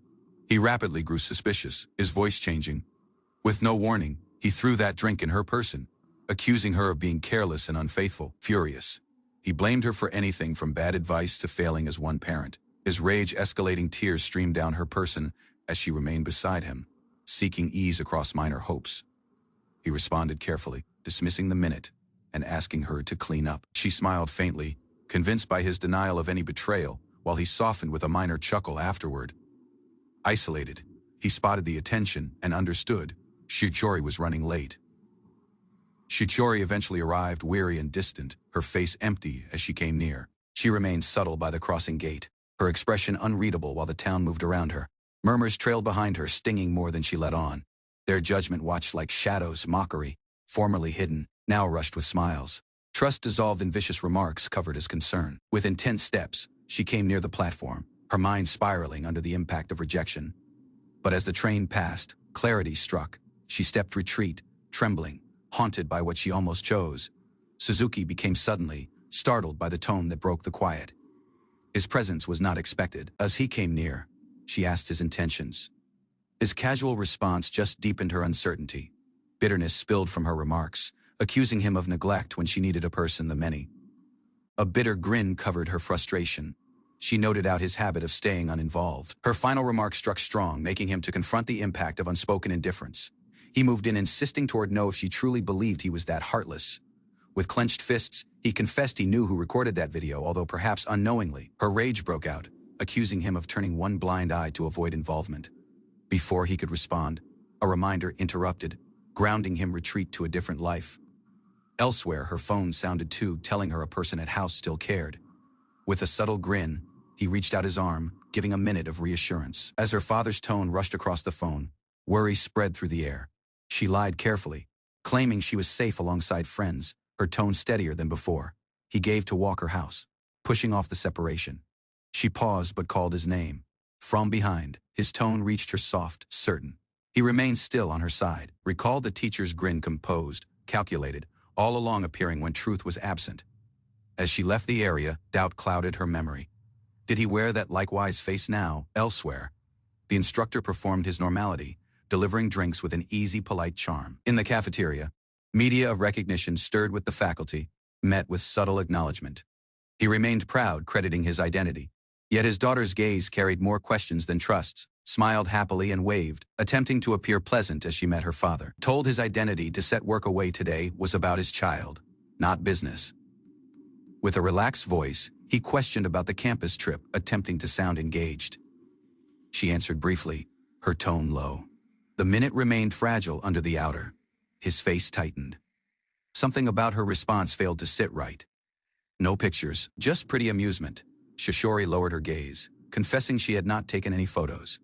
Any explanation would just feel off. Her father laughed, pushing off her quiet with jokes about forgetfulness and broken rules. But her hands shook. She eventually spoke things at campus weren't going well at all. Until now, she had covered anything. Friends had become distant. Smiles had been made. With abrupt urgency, she opened up. The remarks she'd carried back started to break free. Her remarks caught during sentence as her father wrote off her pain as jealousy from everyone else. He commended her looks and grades, convinced jealousy stated anything she stood before at school. With one reassuring grip, he asked her to ignore those who harmed her, calling them trash. Smiled, proposing one new campus, one where she could find individuals on her level. His voice stayed light, but his remarks cut strong. She stiffened, unsure how to respond. Shori attempted to speak, but the conflict froze her words as her father faced her. A lady arrived close, smiling carefully as if her arrival was natural in this space. His face twisted with disbelief, unable to process why she was suddenly standing there. Panic surged. He excused his identity rapidly, stumbling over apologies as he fled against the restroom. Confrontation watched. Accusations and uncertainty spilled out as facts far buried threatened to outer. She admitted while smiling she had been following him ever since he left the house. His alarm became to panic as she showed she'd watched their outing the entire attention. Still smiling, she spoke from joining their fractured house, convinced it would support Cherie. Reaching against him, she painted one future with just that three of them after the divorce. Overwhelmed, he questioned her to leave, hiding fear with reason, but she just smiled, confessing love. He made a composed face, hiding the chaos within. This situation had slipped beyond his control. Returning to Shiori, he rapidly apologized, pushing away the disruption, like it intended nothing. Shiori smiled faintly and said it was nothing, but her notice had already shifted elsewhere. She met with Manaka at that park, giving abrupt but sincere apology for calling him. With no delay, he mentioned up the rumors. Accusations of theft were already circling over her. He'd begun to question her separation, but she cut him off with a subtle apology. Lowering her gaze, she stated she no longer hoped to speak to him ever once more. Confused, he questioned what had changed. Her quiet answered more than remarks could. Although given her rejection, he gave toward listen if she was willing to talk. As the sun set behind them, two figures remained in fragile understanding, both waiting. Manaka reacted sharply, unable to brush off her admission while simple teasing. Shishori lowered her gaze, confessing the harassment might have been her fault after all. Yet before she could spiral further, he grabbed her shoulders, shouting that none from it remained true. He recognized how connections could break down from character clashes he'd been across it too. Still, he was unable to accept her pain as deserved. What she endured had not justified. Manaka's tone rose in frustration. Toward him, no reason could ever justify harassment. After one pause, he softened, carefully placing an arm on her shoulder, murmuring it'd be nice to start over. Tears streamed down her person. She waited for things to return to how they formerly were. Mentioning her friends, She wondered aloud if reconciliation remained even possible. Although, given anything, she smiled across her tears. Gratitude bloomed, even in the pain. Shishori confessed she could no longer trust her instructor, even although he ought to be at fault. Although she said their meetings remained coincidence, it happened far too often toward ignore. Interested, Manaka questioned to see her phone, believing something hidden under the outer. While scrolling, he spotted something odd. One app she failed to recognize GPS tracking. Realization struck. She recalled handling her phone formerly, and now it all caused sense. Manaka guessed that app must have been planted, possibly keeping her under surveillance all this attention. Shishori was unable to wrap her face over it. None of it caused sense. Why would do this? Gripping her phone, she asked who he really was. Under the outer, Manaka suggested asking an old pupil, especially a person tied to the old harassment. Although it appeared difficult, he hinted that he might already know one person. Manaka moved ahead, confessing he'd been thinking about it ever since their last talk. Elsewhere, the boy stared at his screen, remembering the minute he said to be on Shori's side, but that pledge sounded hollow now as he watched schoolmates cruelly mock her behind her retreat. While online, he saw that remarks pile up, each more vicious than the last. After logging off, he left silently, repeating greetings that remained numb and meaningless. Negishi remained still as the two students approached him with serious expressions. They quit before him, both visibly tense. They had come with a purpose, clearly carrying the impact of a difficult subject. She paused, astonished by the abrupt mention of a classmate, a person tied to a old she barely understood. As they walked side by side, he stated how he had once asked his brother about Aizawa and the middle school he attended. Eventually, his brother showed a detail. A pupil from that high campus recalled what had happened to the target. Rather than continuing campus, that pupil was now working weekends at a hardware store. Media that circulated across quiet gossip in town. Although her face remained composed, she could relate to the feeling buried under his remarks. They considered that risk uncertain if confronting the boy would support, but decided to meet him for answers about Aizawa. Recognition stirred as they identified him, the boy who had formerly been a victim of bullying, now quiet and withdrawn. Approaching him cautiously, they questioned about the old, acknowledging the unease, but needing to understand what happened a year ago.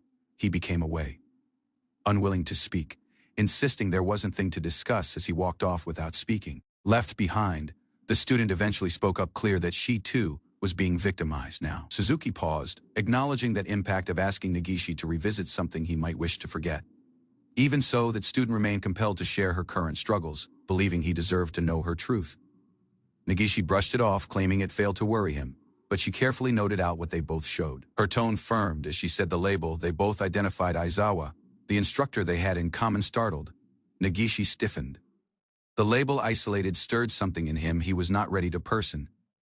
They remained in presence of Negishi once more, this attention more resolved. The girl confirmed they both needed answers about Aizawa. Doubt deepened as the boy revealed they had found a tracking app on her phone, one apparently installed by Aizawa himself. To their alarm, Aizawa had not helped the victimized, but sided with the bullies. Despite being her teacher, he failed towing. With a desperate look, the student pleaded. She questioned how Aizawa had behaved. Retreat then, asking Negishi to tell them anything. A violent memory flooded retreat, shaking, voice uneven. Negishi recalled a minute of breakdown, one tied to Aizawa and the pain he endured. Aizawa remained with icy detachment, holding a suicide note. His remarks were harsh, claiming no one would remember Negishi for long. The memory hit Negishi hard. Alarm swept over him as a person spoke his label, pulling him out of the old. Facing the student, he heard her admit she was going across what he formerly experienced. Her sincerity caught him off guard. But instead from connecting, he snapped. His tone rose as he rejected that idea that she could understand him at all. Sweat clung to his person. Shaking, he stated he no longer hoped to speak about that instructor or the past ever again. The student rapidly apologized, realizing how harsh and abrupt her questions had been. Negishi listened with no speaking before explaining how he'd walked ahead, working a part-time job, struggling, but trying to live without looking back. His face changed suddenly, clear a trace of resentment. He admitted he hoped those who had tormented him were suffering now. Elsewhere, a different tone described the abuse inflicted on a pupil. Severe abuse, leaked personal information, even targeting his family. The girl was visibly shaken. While the conversation finished, Negishi quietly excused himself. He apologized again, promising not to burden them further, then turned and left the area. During the faculty session, teachers were told of upcoming parent-instructor conferences for third-year pupils. Concerns were brought up about how nervous parents might be, especially with exams approaching. Staff were questioned to confidence those concerns responsibly. Just as the session was about to end, a young teacher stood up, requesting to speak, his tone serious and urgent. He spoke to the hall directly, clear that a pupil called Suzuki Shiori was currently being bullied in Class 5. The hall fell into alarm. Questions broke out. One instructor demanded answers from Aizawa, now cornered by his coworkers' sudden scrutiny. When questioned about harassment, Aizawa wrote off it instantly, claiming there were no issues. His face showed confusion, not concern. Remaining faculty members recalled the incident from the campus trip, believing it had already been spoke to. A colleague hesitantly agreed. A different instructor stepped ahead, emotions rising. He argued that signs of harassment had been visible far before, and that ignoring them was dangerous. Unmoved, Aizawa calmly asked if there was any concrete evidence to support the claim, wondering the basis for such accusations. The face instructor asked the class to compose down, suggesting the matter was being exaggerated. One experienced instructor smiled dismissively, suggesting the situation was innocent. He said Suzuki appeared to get along well and chalked it up to innocent playing. The younger instructor, frustrated, attempted to object, but was rapidly silenced with passive-aggressive remarks about minding his own pupils instead. Aizawa interjected harshly, pointing out disruptive pupils in the younger teacher's students, implying he lacked the authority to judge everyone else. Cornered, the young man confessed those pupils existed, but his tone wavered. Ridiculing him, Aizawa belittled his sincerity, comparing his efforts to playing house. His smirk caused it clear he failed to take any of it seriously. Overwhelmed by degradation and frustration, the teacher clenched his shirt tightly, holding back tears as the meeting's mockery pushed him to his limit. Elsewhere in the campus, a crowd of girls admired a new smartphone, excitedly chatting about its features and price. One student smiled, lightly explaining how she got a discount across a personal connection.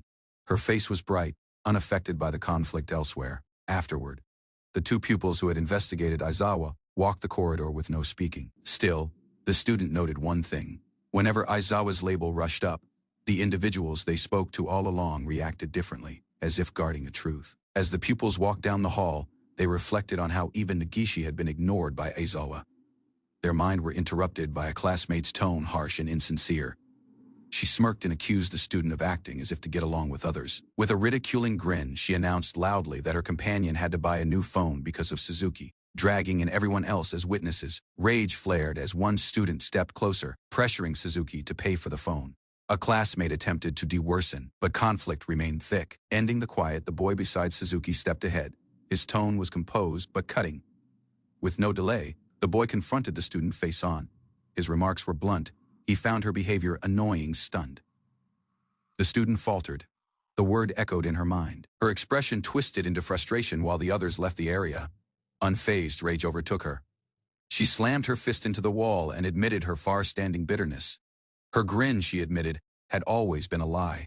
Elsewhere, an unofficial warning showed up. A file stamped with a label was passed across a desk. Something significant was in motion. He was to be promoted to the main branch, eventually walking into a role he had far-awaited manager of the first sales department.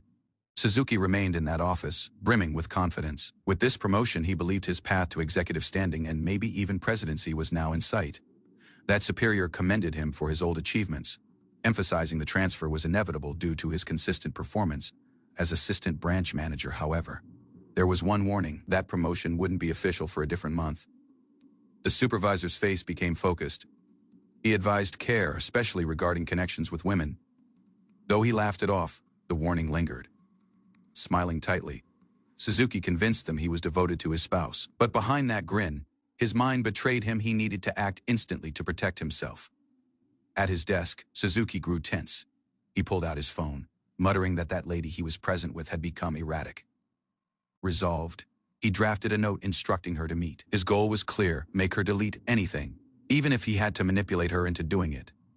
With a chilling smirk, he convinced his identity.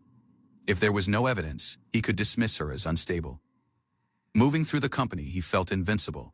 In his mind, her words were mere delusions, and he was the one who'd be believed. With that trust of his coworkers, subordinates, and even his child, he remained untouchable. Riding in the retreat of a car, Suzuki sat smugly with a assured grin in his memory. Anything was under control. At that likewise minute, a young man carried a phone to his ear and spoke out. "Can you hear me?" On the remaining end, Suzuki answered casually, Yet the caller was not who he assumed. It was a separate voice entirely. His mother asked if work was going well. He paused. As he walked across town, he confessed the truth. He admitted that he was thinking of quitting, describing the workplace as spread through with individuals lacking basic morals. Smiling carefully during his phone reminder, the young man admitted a personal idea: he was considering marriage. Elsewhere, the campus building remained subtle. The corridor beyond students 3-5 stood still, an ordinary setting now marked by growing tension. Within, the girls talked lightly. One of them remarked that they ought to thank the homeroom instructor once more for returning a forgotten phone, seemingly doing a good deed. The student who had formerly suffered silently turned down. Her tone, barely audible, broke the illusion. Uncertainty became to determination. Rising from her chair, she watched a thread she failed to yet understand. Down the room, a teacher smiled and welcomed Suzuki into the room. The student remained firmly, confronting the instructor with doubt in her gaze. She demanded clarity, sensing something off. Beyond, parents and pupils gathered for the parent-instructor conference, ignorant of the conflict brewing inside the building. A boy remained subtle, clutching his shoulder. His face showed discomfort, hinting at a hidden truth yet to unfold. A mother showed up at the class, showing gratitude for the teacher's latest visit to their house. Her posture was stiff, but her words were polite. He went back the sentiment with a composed grin, claiming his actions were simply aspect of his role as homeroom instructor.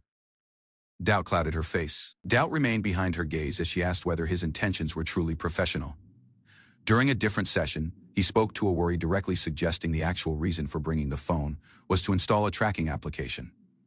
Shishori sat silently, while he thought aloud on being watched, unsure of the motive behind the surveillance. Shishori sat quietly as her mother scolded her, insisting notice and asking her to think about the future. Mention of Yumi mentioned a move in the conversation. The instructor referred to a latest incident, while her mother, visibly weary, told her to behave. Afterward, in the corridor, they ran into Yumi and her mother. The gathering was stiff, but greetings were shared with maid politeness.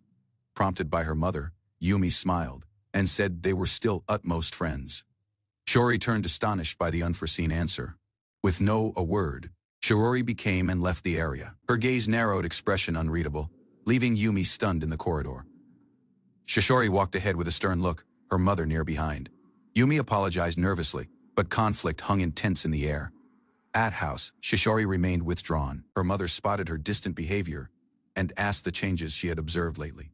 Elsewhere, Aizawa sat with the mother, calmly asked if Shiri had shown any signs of trouble in her daily life. He gave a reassuring answer, stating she appeared all right in students. Shiori silently affirmed, though her eyes betrayed unease. While smiling, Aizawa suggested it was just adolescence. He mentioned his own struggles formally, pushing off concerns about her social issues. Aizawa mentioned up a different instructor, hinting that Suzuki had everyone else she could rely on. The comment caught Shori's notice. He mentioned Yazaki, the basketball club advisor, as a person who had backed Suzuki in the old. While Aizawa smiled, remembering their connection, her mother's face grew strained. She understood something deeper might be hidden in that past. Shiori confessed she still got along with Yazaki, even after keeping the club, although her voice was careful. With clear conviction, she stated Yazaki was the one teacher she truly trusted, kind, dependable, and the person she sought for advice. The minute Shori commended Yazaki, her mother snapped. Rage overtook her face, fists clenched tightly against the desk, keeping Shiori stunned. Breathing heavily, she confronted Aizawa, insisting answers about Yazaki. He gave a subtle apology, but his remarks lacked clarity. With no warning, the mother remained and excused herself, keeping the hall. Shiori spoke after her, confused. Aizawa suggested continuing the interview, masking his concern. Isolated alongside him, Shiori exploded. She accused Aizawa of planting one tracking app and demanded to know his true intentions. Her final question cut strong. Had he done this before? To a person called Nagishi. Aizawa's composure shattered as Shishori watched, unflinching. Shishori left the hall silently, declaring she was done. Aizawa remained behind, quietly observing her go elsewhere. Her mother stormed down the corridor, furious mind spiraling. She asked if Yazaki was attempting to destroy their family. Suddenly, a pleasant tone interrupted her. A pupil arrived asking if she was Shiori's mother. Recognition flashed across her person. The encounter was unforeseen, stirring discomfort. Shishori soon crossed paths with the likewise boy, who asked if her interview was over. His tone was casual, unaware of the emotional storm that had just passed.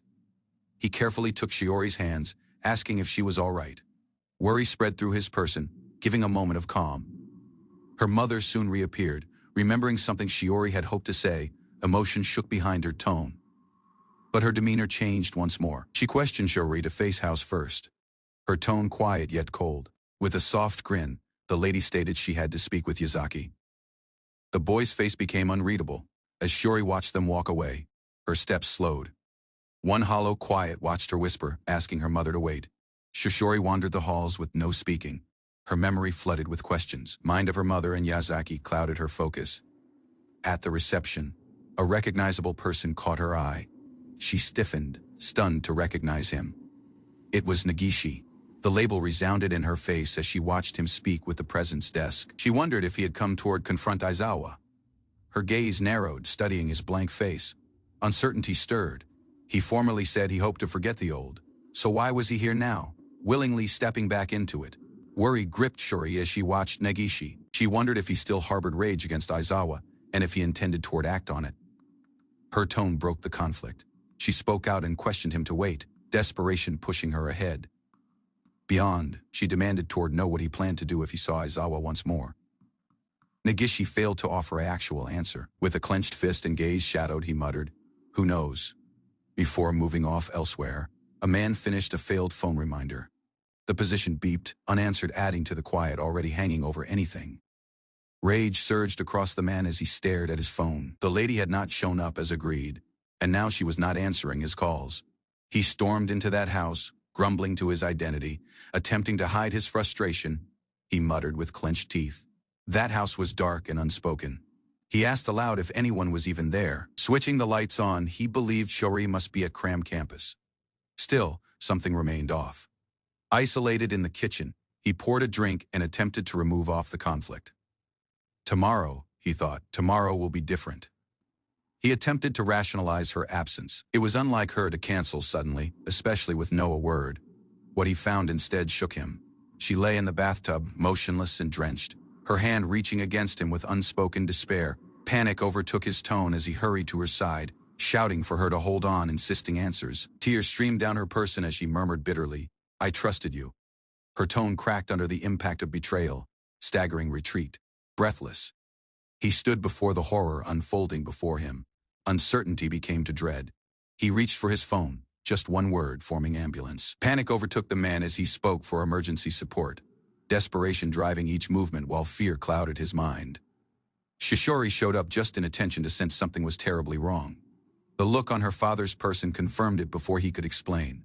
Alarm stiffened her in place as he blocked her path, asking her not to look. His tone shook under the strain. A scream tore across the hall when life became unavoidable. Horror and disbelief overwhelmed her senses. Clutching his child tightly, the man remained helplessly for support to arrive. Responsibility and terror crushing him as Shiori broke down in his arms. Kneeling on the floor, the father wrapped the bloodied towels with trembling hands.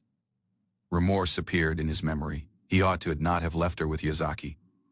Shiori sobbed, blaming herself for not noticing. Her mother's hostility against Yazaki had all along been there, yet she had not understood why. Elsewhere, thoughts returned. He clenched the towels, convinced Yazaki must have showed the truth to his spouse, facts he had buried. Tears streaming, Shiori became to her father. Her tone cracked as she demanded to know what he was concealing. He sat with no speaking, her label slipping out in a whisper, the impact of guilt now undeniable. That father's face twisted alongside denial. He insisted he knew nothing, clinging to the belief he wouldn't be exposed. As sirens resounded in the separation, he vowed his child would not discover the truth. Aizawa stood quietly, listening to the chaos unfold from that rooftop. Aizawa spoke to the caller. He already sensed what was attending and anticipated the questions. With a composed voice, Aizawa asked to attend Negishi to talk, ready to confront what had been left hidden.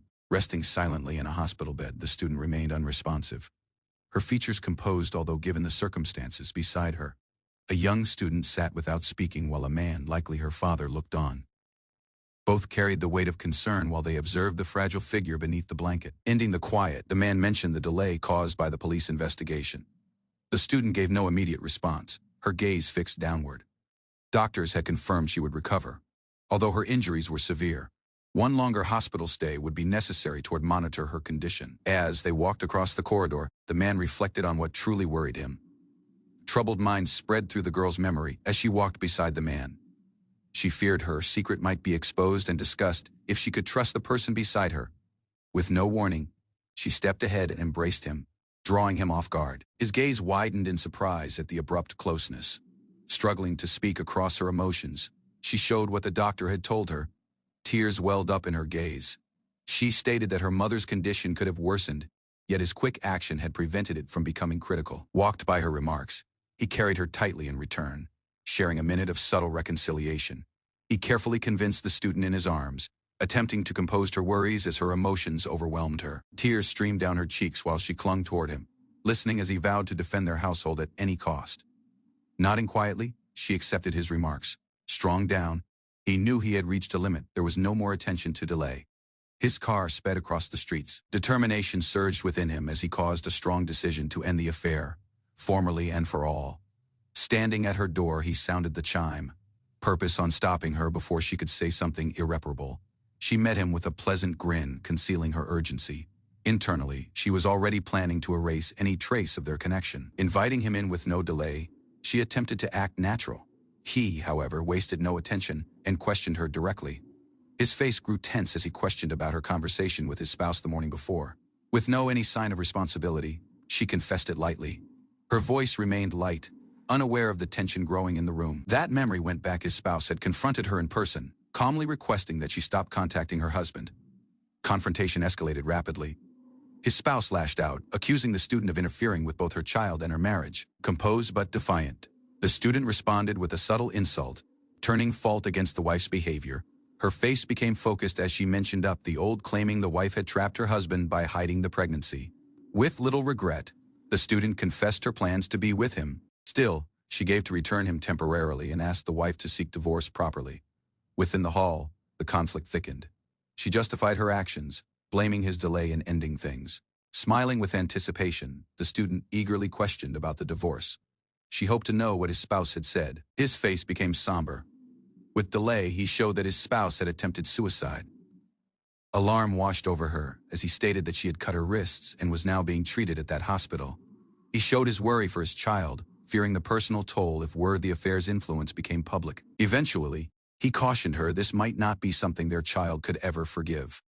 And the consequences were already unfolding. He mentioned up the messages between them, showing worry that they could cause further damage if discovered. To prevent future complications, he questioned her to delete the messages, just in case his child ever rushed across them. She refused instantly, reacting alongside panic. To her, those messages were evidence of their connection and love still. Clinging to hope, she believed the child might eventually understand, even if bitterness rushed first. Instead of staying unspoken, she decided to remind the child directly, convinced that an open conversation could determine anything. With growing confidence, she insisted they could person anything, as one if they caused their feelings clear to his child. He turned down at his phone, face darkening, and silently spoke her revolting. The impact of everything finally hitting him, caught off guard. She remained speechless as he wrote off the situation entirely, showing frustration and exhaustion. Sitting on the floor, she listened, as he harshly confessed the messages intended nothing. For him, it had been a way to pass attention. Shaken, she demanded one explanation, but his gaze remained distant, wondering why she even needed to ask. In one panic, she begged for forgiveness, giving to stay unspoken and blaming herself for overstepping. With a composed but cutting grin, he stated he failed to hate her. He simply remained nothing for people he used casually. He informed her that her account had been deleted, including that messages, while that recovery remained no longer possible. While she hyperventilated in distress, he remained unfazed, continuing toward clean up loose ends. Eventually, he warned her not to act out again. To others, her pain would be dismissed as the delusions of a stalker. As she panted on the floor, he watched quietly. The minute stirred something oddly sentimental within him. A flashback appeared when they were younger. He used to find joy in controlling everyone else. The memory mentioned a faint grin. He became to leave, muttering an icy farewell. Although given the chaos, he confessed she had at least been useful. Beyond, he thought on the encounter. Although things hadn't gone perfectly, he found a twisted sense of satisfaction in how it finished. Driving away, he caused a different reminder this attention to the campus. A new plan was already forming in his mind. The instructor answered the phone with disinterest, ignorant of the deeper intentions behind the reminder. On the position, the man courteously expressed gratitude and stated that his child was unwell and would stay house for the day. He stressed her latest injuries and reiterated that nothing counted more to him than her well-being. Listening with no speaking, the instructor gave an official response and prepared to end the conversation. One subtle smirk crept across his person. He hung up, murmuring a subtle remark that hinted at something far more unsettling. At campus, pupils murmured in the corridor. Media about a classmate's family situation had already begun to spread. Features passed silently from one person to a different, mentioning police and an ambulance seen near her house the evening before. The next morning showed up, and the campus building remained unchanged, indifferent to the conflict growing inside. Students resumed as usual, although discomfort remained with the students. Some glanced toward the empty seats with curiosity. When she eventually came in the class, her posture was stiff and withdrawn. The attention around her was subtle, yet the weight of the rumors followed every step she took. Owning classmate hurried over, loudly asking if she was all right. The abrupt notice caught her off guard.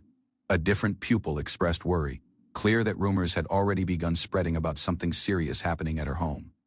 Realizing the insensitivity, a student rapidly apologized for prying.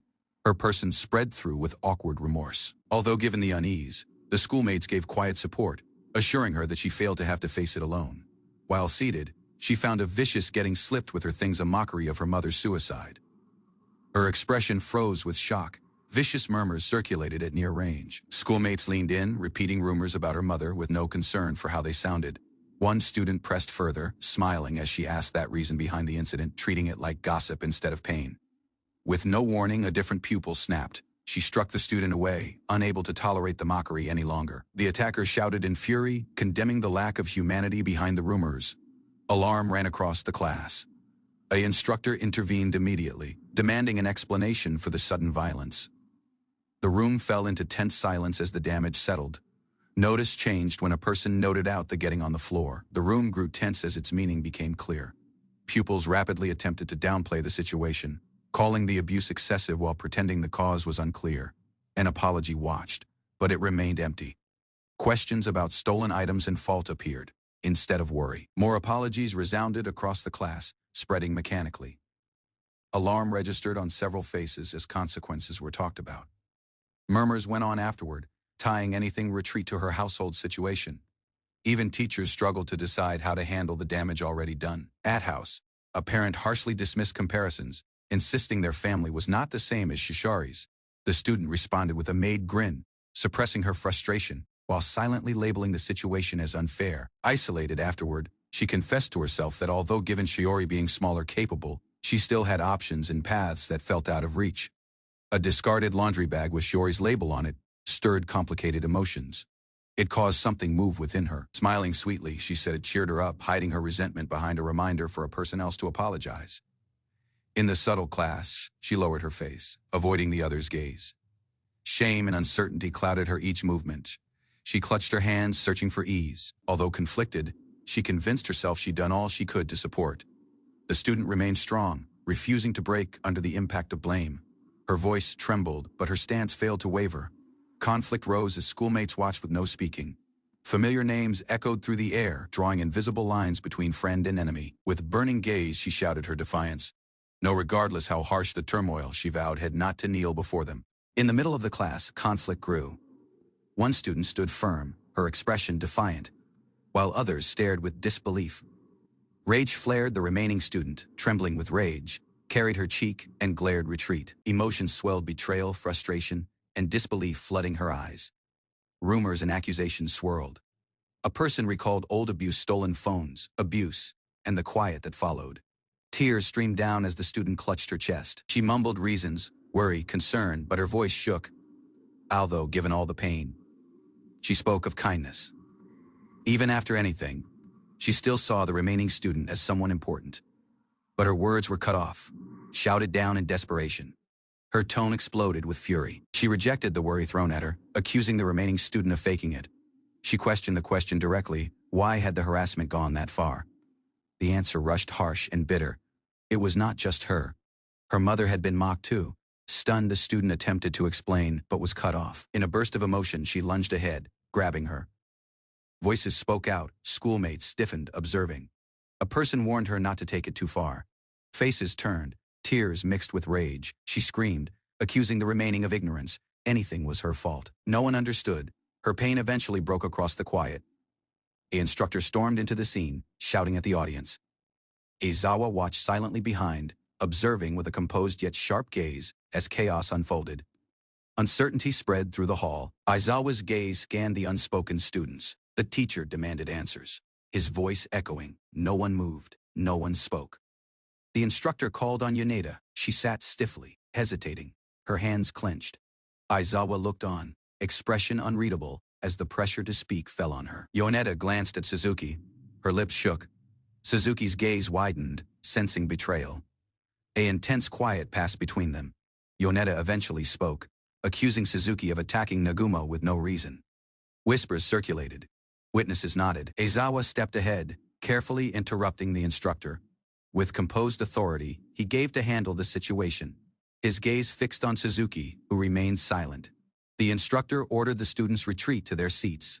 Yoneda lowered her gaze, saying nothing. Suzuki went back quietly, weighed down by unspoken tension. Afterward, Suzuki cornered Yoneda. Her tone was subtle but cutting. Yoneda stiffened. There was no kindness in her remarks, only warning, bitterness, and threat. In a separate corner of the campus, the girls vented their frustration. Anger turned to mockery as they plotted how to deal with Suzuki next. One of them, icy and calculated, suggested a horrific plan. Everyone else went unspoken. Fear began to outer. One student panicked, warning the others about the risk of getting caught. Another questioned what was even being suggested. Yoneda sighed, regretful. She muttered about one video they formerly had something filmed in that infirmary.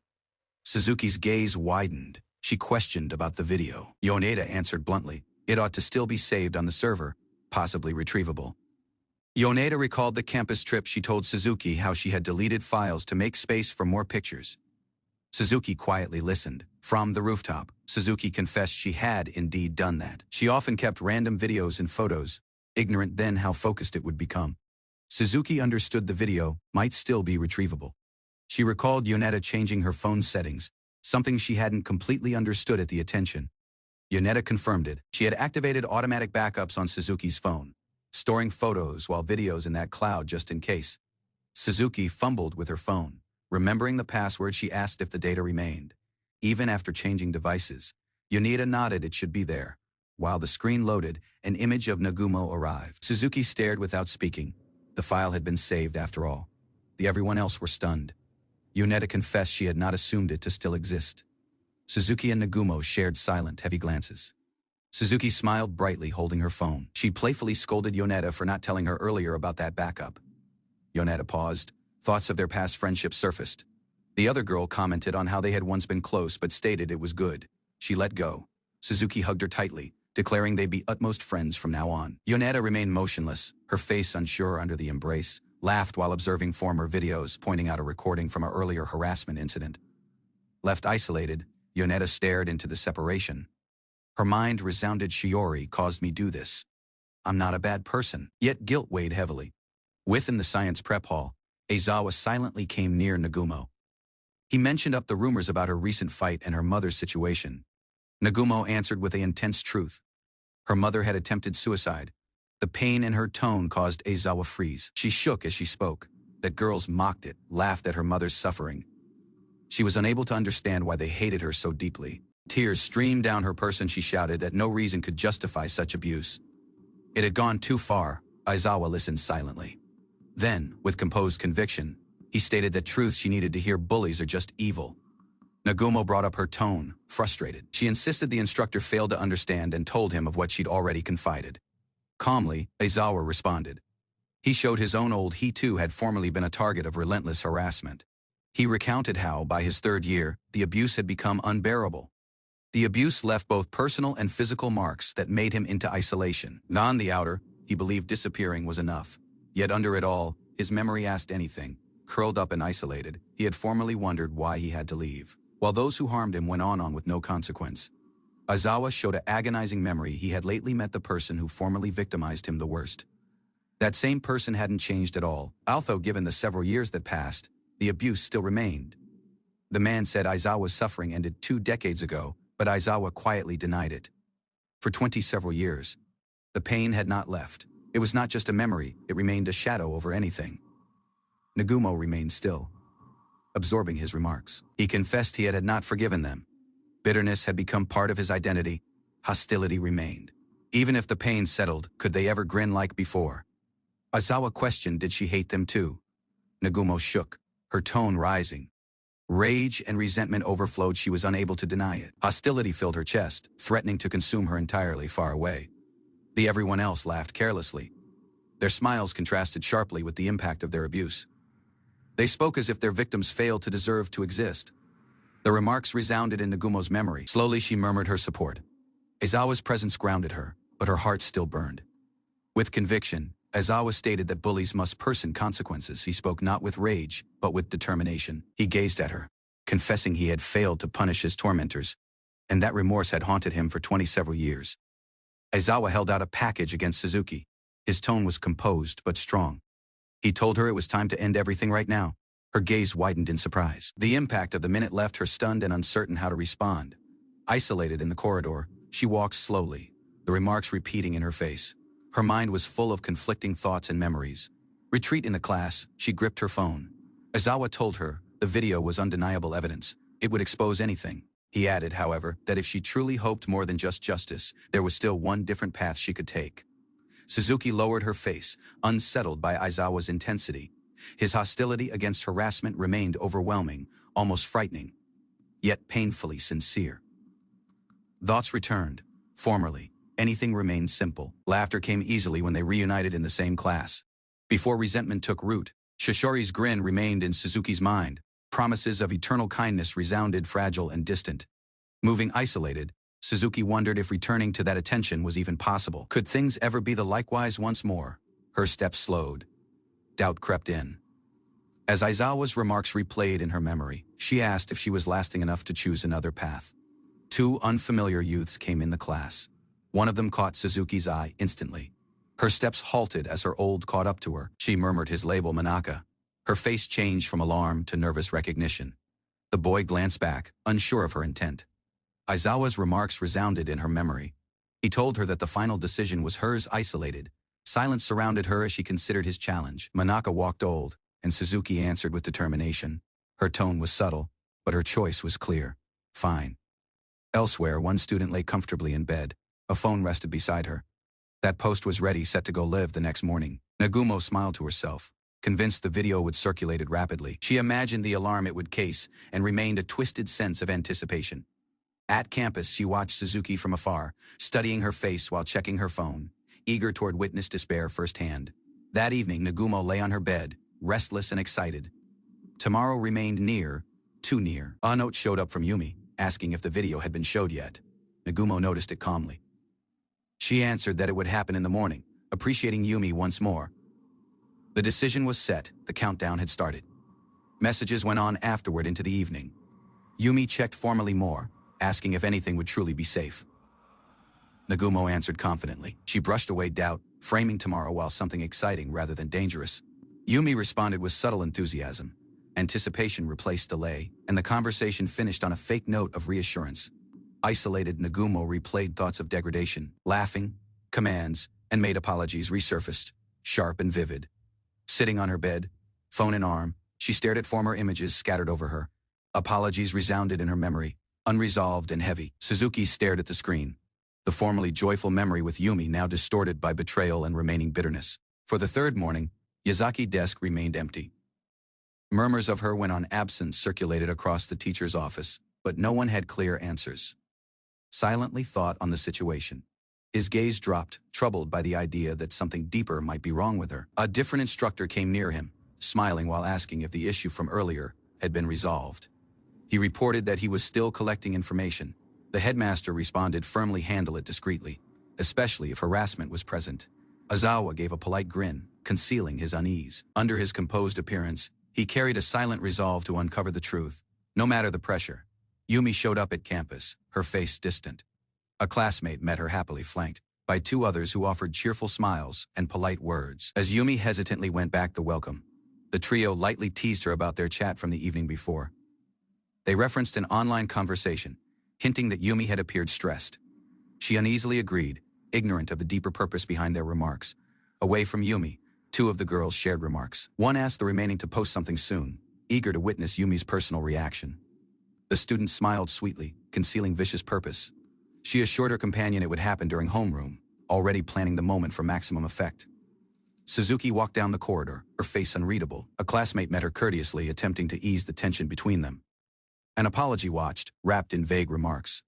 Suzuki accepted it with restraint, her voice neutral, as if attempting to avoid stirring anything further from a separation. Yumi observed the exchange. Her gaze widened in surprise, while Suzuki's composed mask showed hints of discomfort. In students, Aizawa started homeroom. He told pupils about upcoming final exams, asking them to prepare well across all subjects. Although given lighthearted complaints from the pupils, Aizawa maintained a warm demeanor. Still, an undercurrent of conflict remained under the ordinary routine.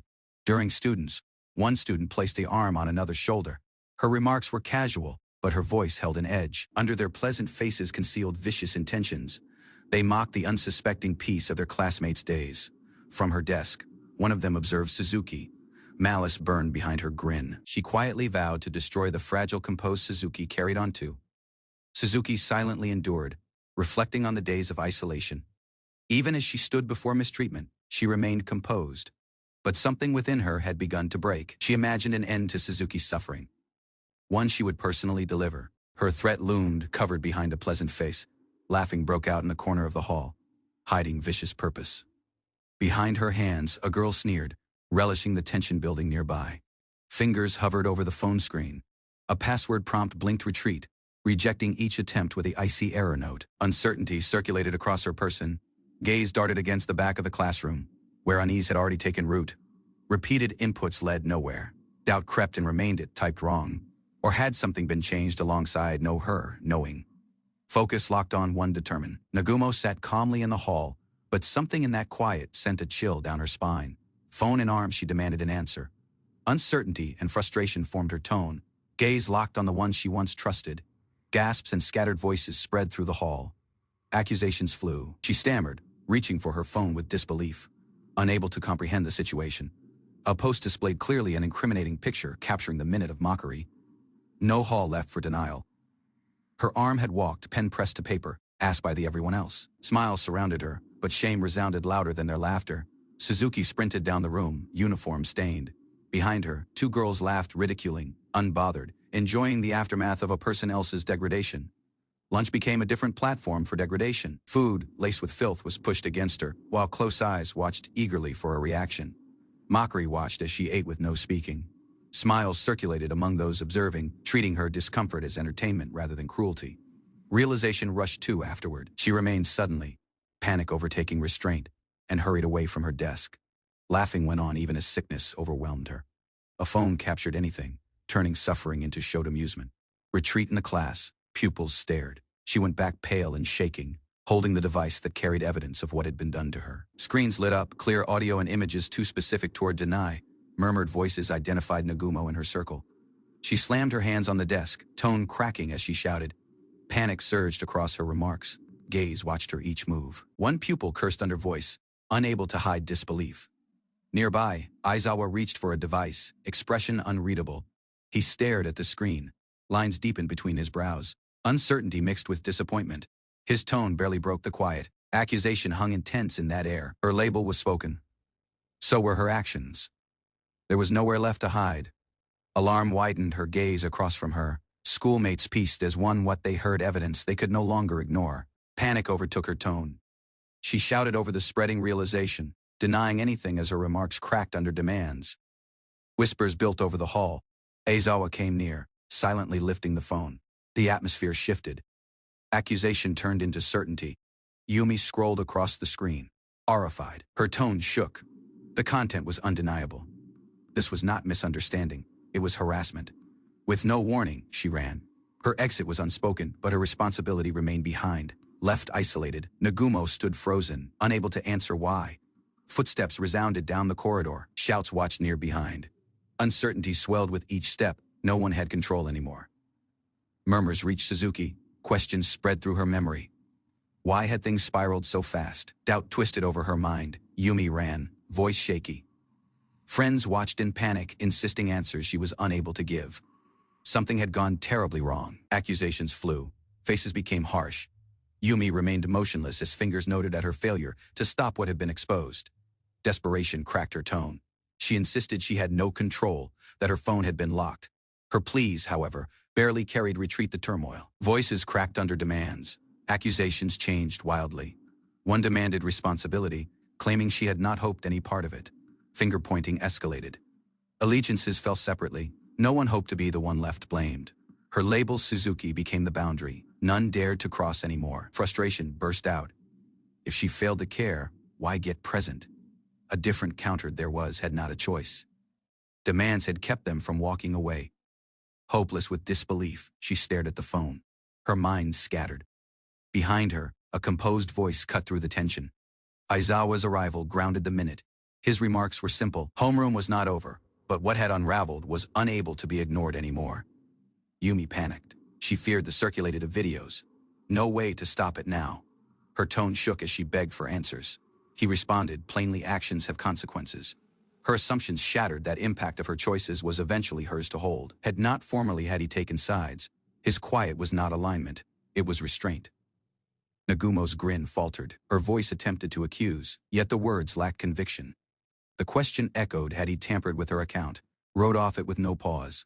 He had no interest in her games, he'd been working. That truth needed no tricks, shouted in desperation, accusing Aizawa of orchestrating anything. Her grip tightened over the phone like it carried her defense. He stayed composed. Warnings watched, not threats. If she used a phone she failed to understand, the risk was her own. Panic overtook her. She ran once more, voice uneven while everyone else watched in stunned quiet. Aizawa said nothing more. Beyond pupils spoke silently. One had seen the footage.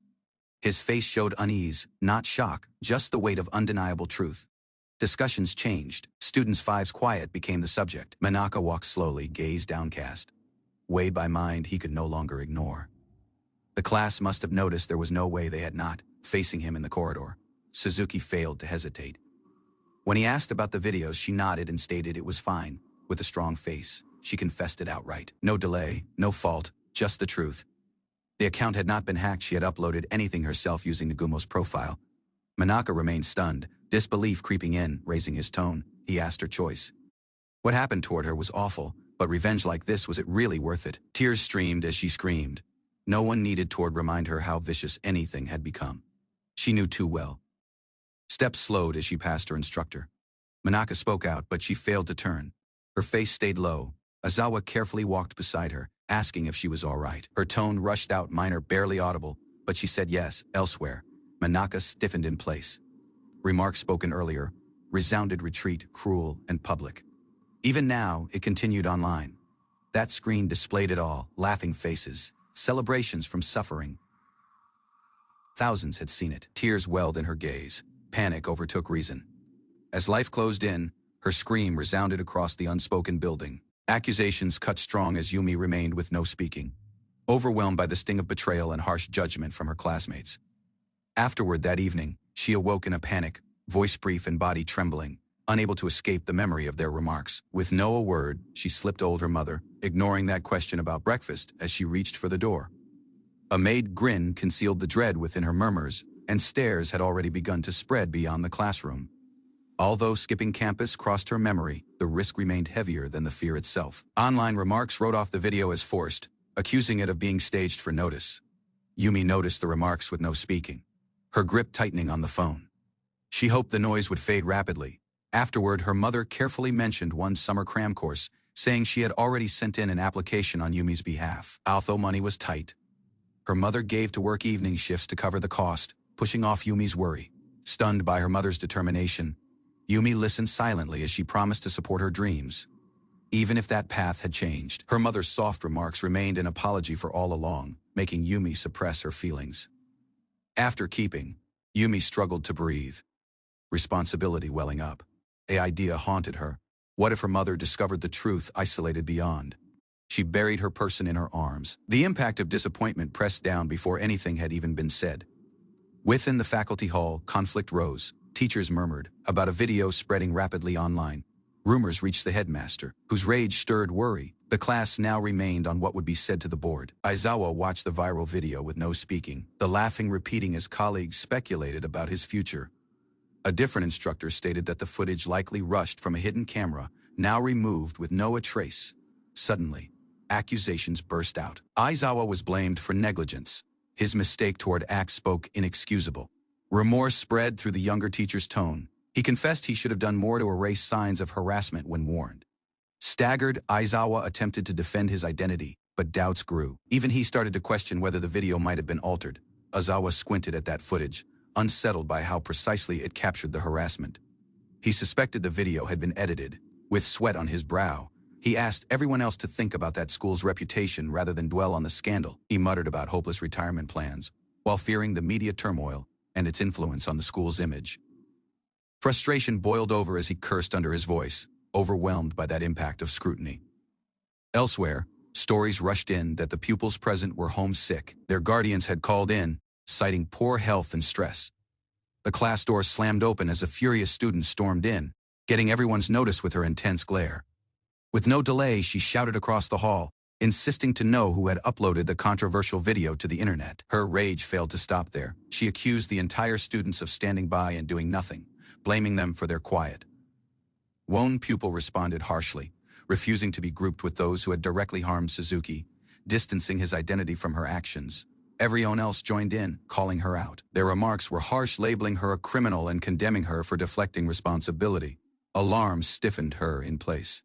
She had not assumed the students to turn against her, nor the scornful stares that now greeted her arrival. Those who formerly stayed unspoken were suddenly bold, confronting her with remarks she'd had not imagined hearing from them.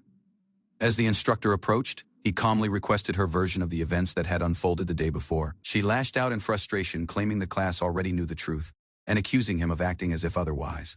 Elsewhere, murmurs circulated across the class, insults about her family and upbringing, judgment replacing the fear she once instilled. Murmurs around the room turned cruel as they mocked her mother's appearance, recalling parent-teacher meetings with scorn and laughter.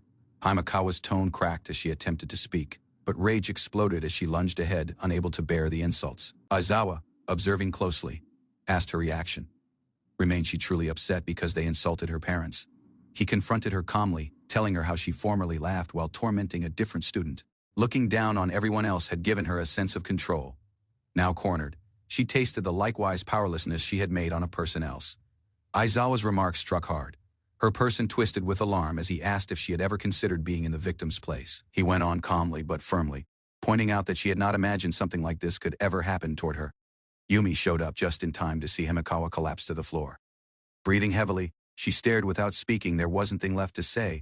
Moving away from the class, she wondered if peace would ever return. Doubts remained, but she kept going. Turning a corner, Yumi stiffened. Himekawa now remained before her, isolated, stripped of all the arrogance she formerly carried. Yumi remained motionless, face bowed, as Shuri silently walked old. Neither spoke, yet the tension was heavy between them. Shuri eventually quit and muttered an apology. She had not imagined things would turn out this way. Yumi, startled, turned up, hearing her label called gently. With a somber face, Shuri confessed it was she who had showed the video in their students' crowd chat. Confused and harmed, Yumi asked her everyone else may have uploaded it publicly, but why did Shiori start it at all? Tears spread through her gaze as she yelled, insisting answers.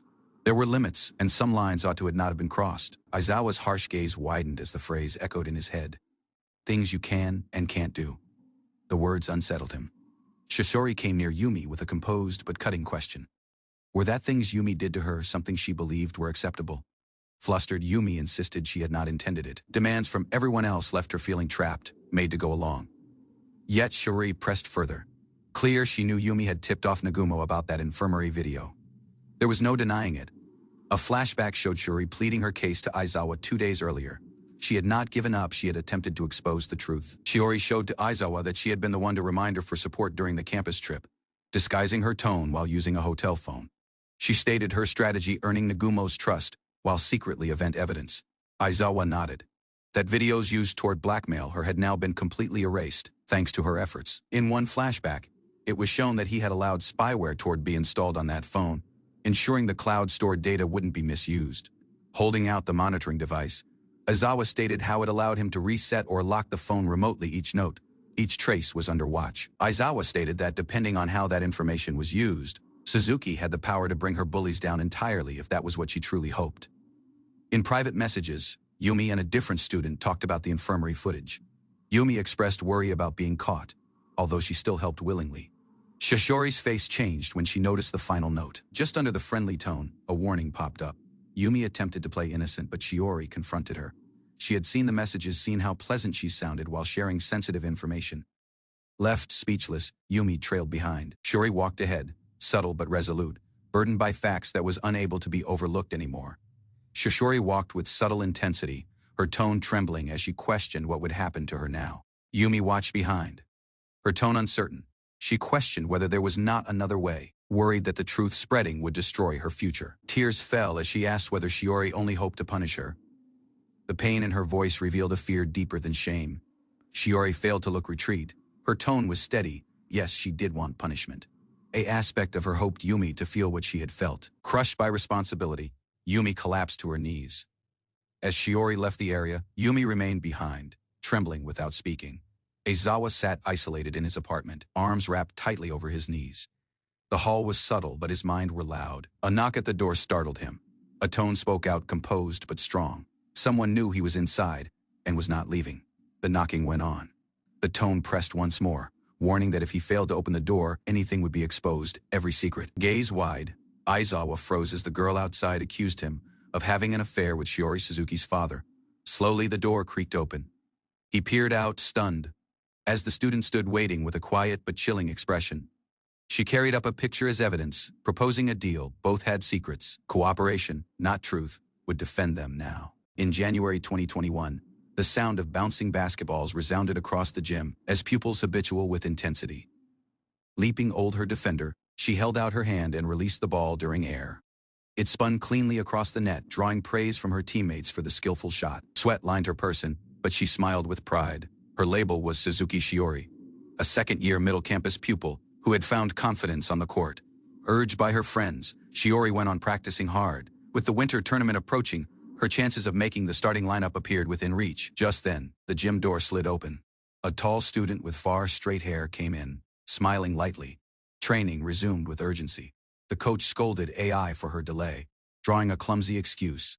Shiori observed the scene silently, sensing conflict in the air. Afterward, a brief exchange confirmed that Shiori showed the likewise position as AI point guard.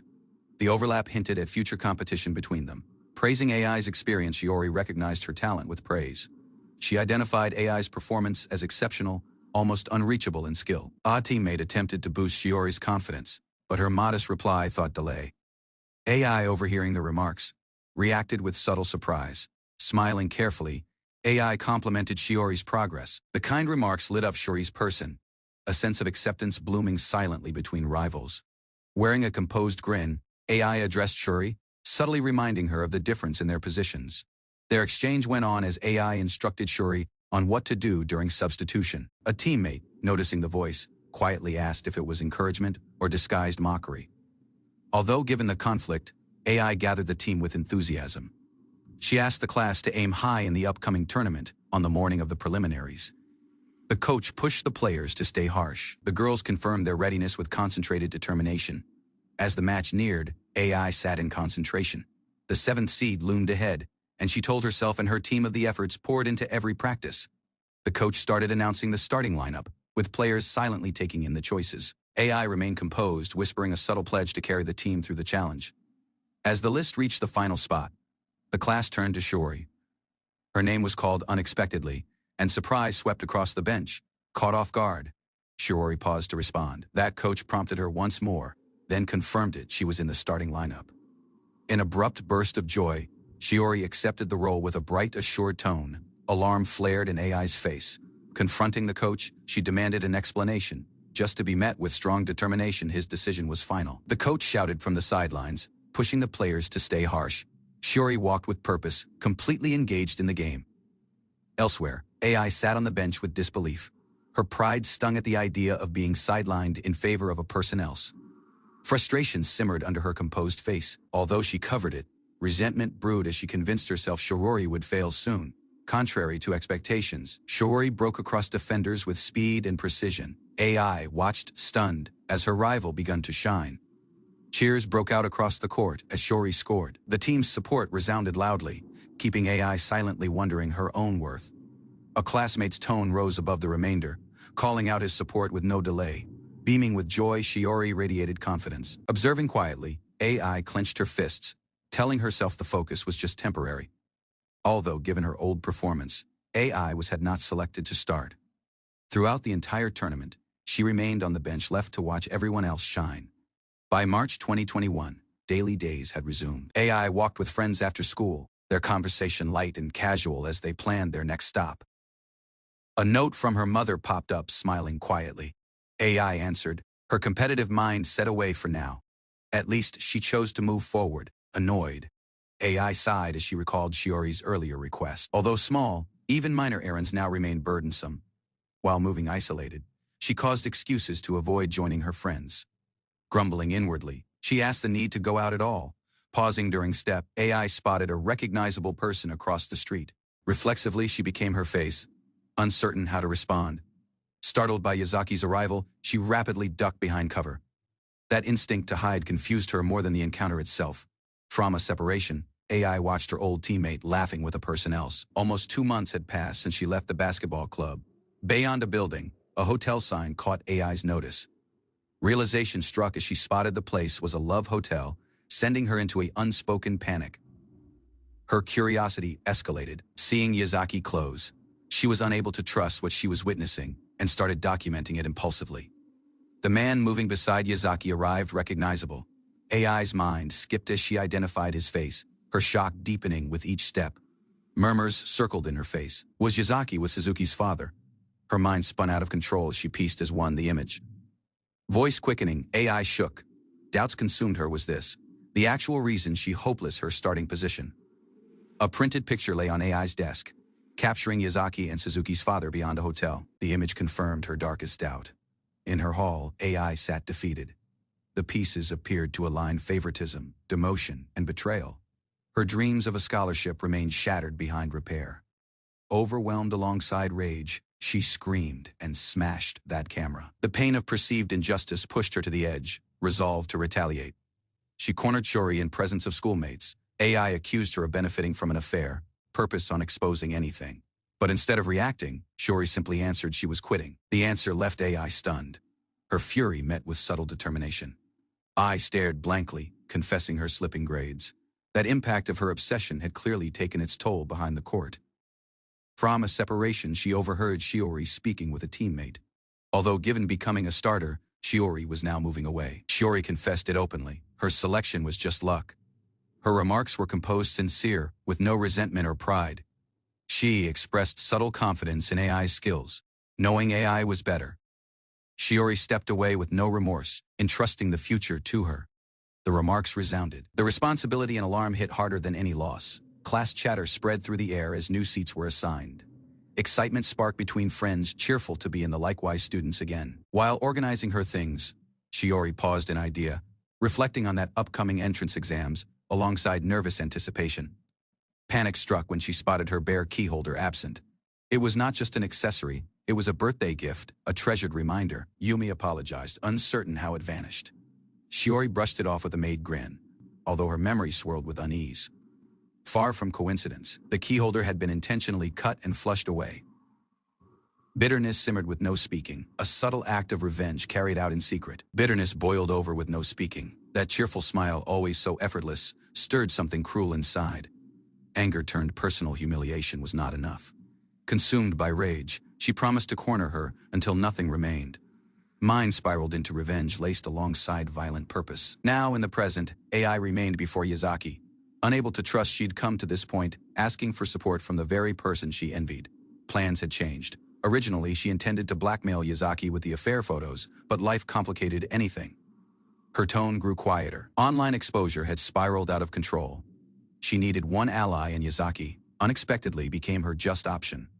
Uncertainty flickered across her person as Yazaki clarified it was not jealousy. Yet the cold indifference from someone he once trusted that hurt most. He smiled alongside unsettling confidence.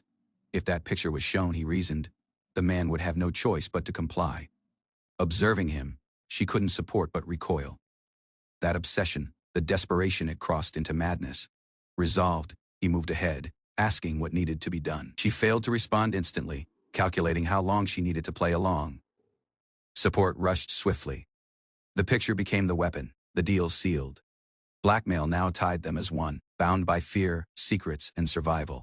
She remained still, stating her condition. Toward reclaim peace, she needed cooperation, something specific, something calculated. He sat with determination, holding the tablet tightly. His remarks were clear. They would frame Aizawa to move fault and defend themselves. Beyond the closed door, conflict rises as Riho's parents struggle with worry and impatience. Slowly, her father turns the knob while her mother watches with no speaking. Within, Riho lowers her face, retreating deeper into her thoughts. The hall reflects her state papers scattered, drawers open, and belongings tossed over. On the bed, she sits motionless, knees tucked near, surrounded by disorder. Her face is empty, gaze unfocused and weary. Emotions lie buried under a mask of numbness. On that floor, one cracked phone screen glints under the light. Her parents stand at the doorway, visibly shaken by the subtle devastation before them.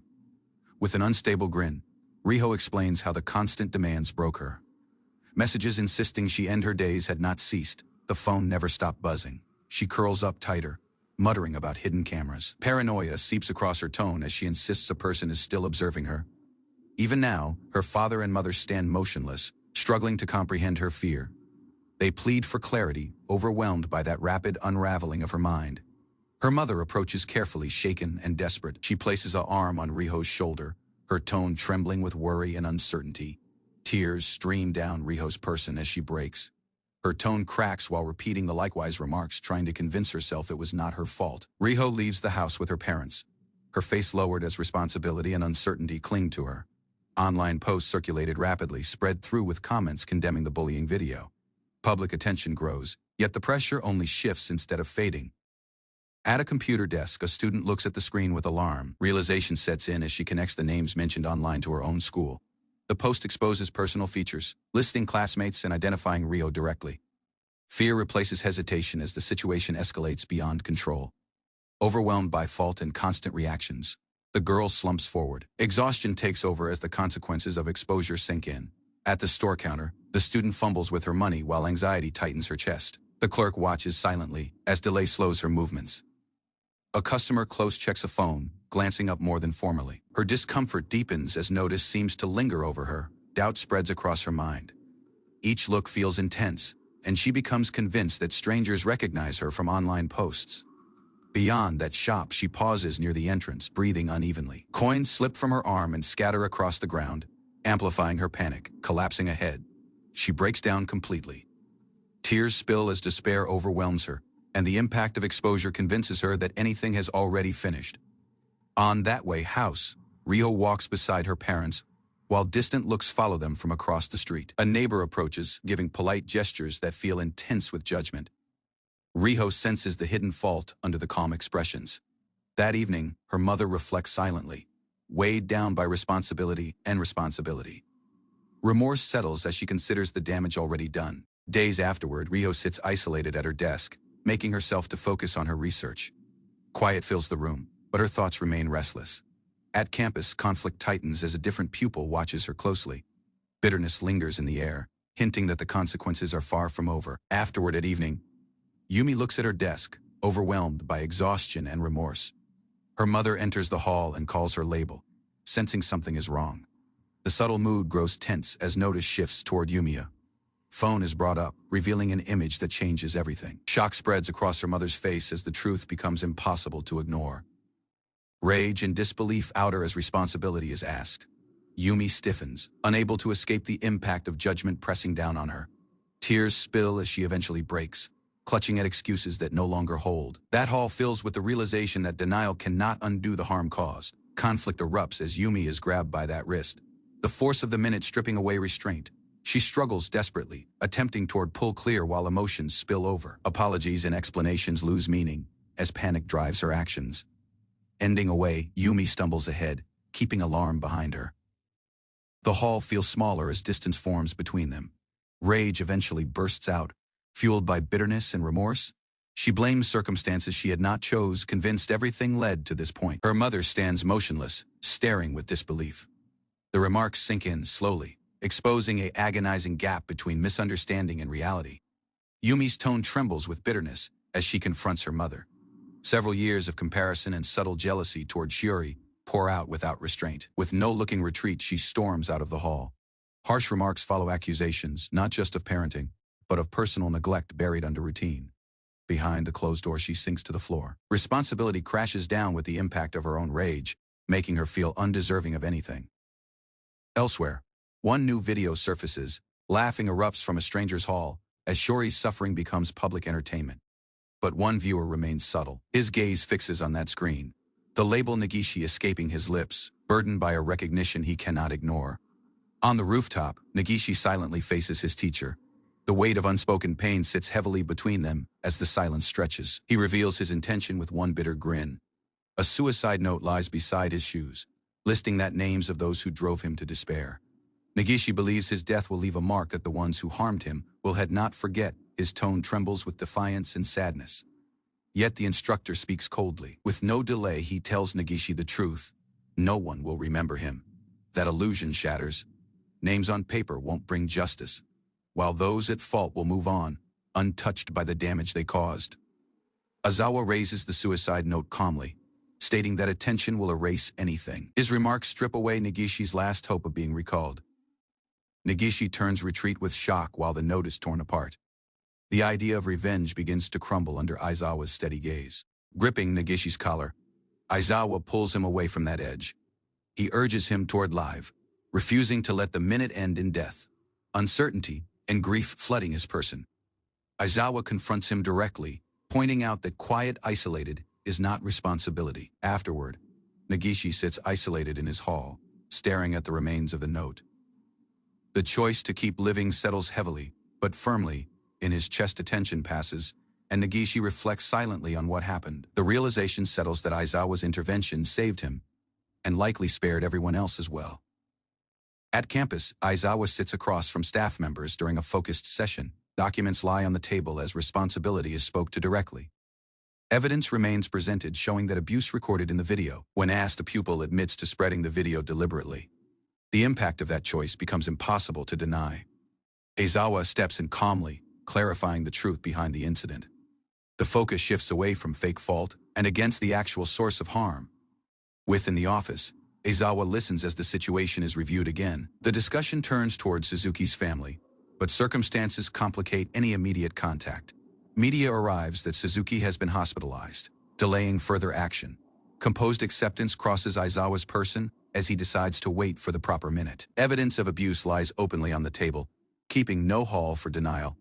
The severity of the incident makes concealment impossible, weighing heavily on the faculty. Conflict fills the room when new figures enter. Authority shifts as the presence of guardians changes the atmosphere entirely. Standing as one, Suzuki and her mother person that consequences ahead. Suzuki stands tense as the discussion moves ahead, uncertainty visible in her expression. The weight of recent meetings still lingers heavily on her shoulders. In the hall, formalities resume as adults take their seats. Aizawa observes silently while notice shifts against what comes next.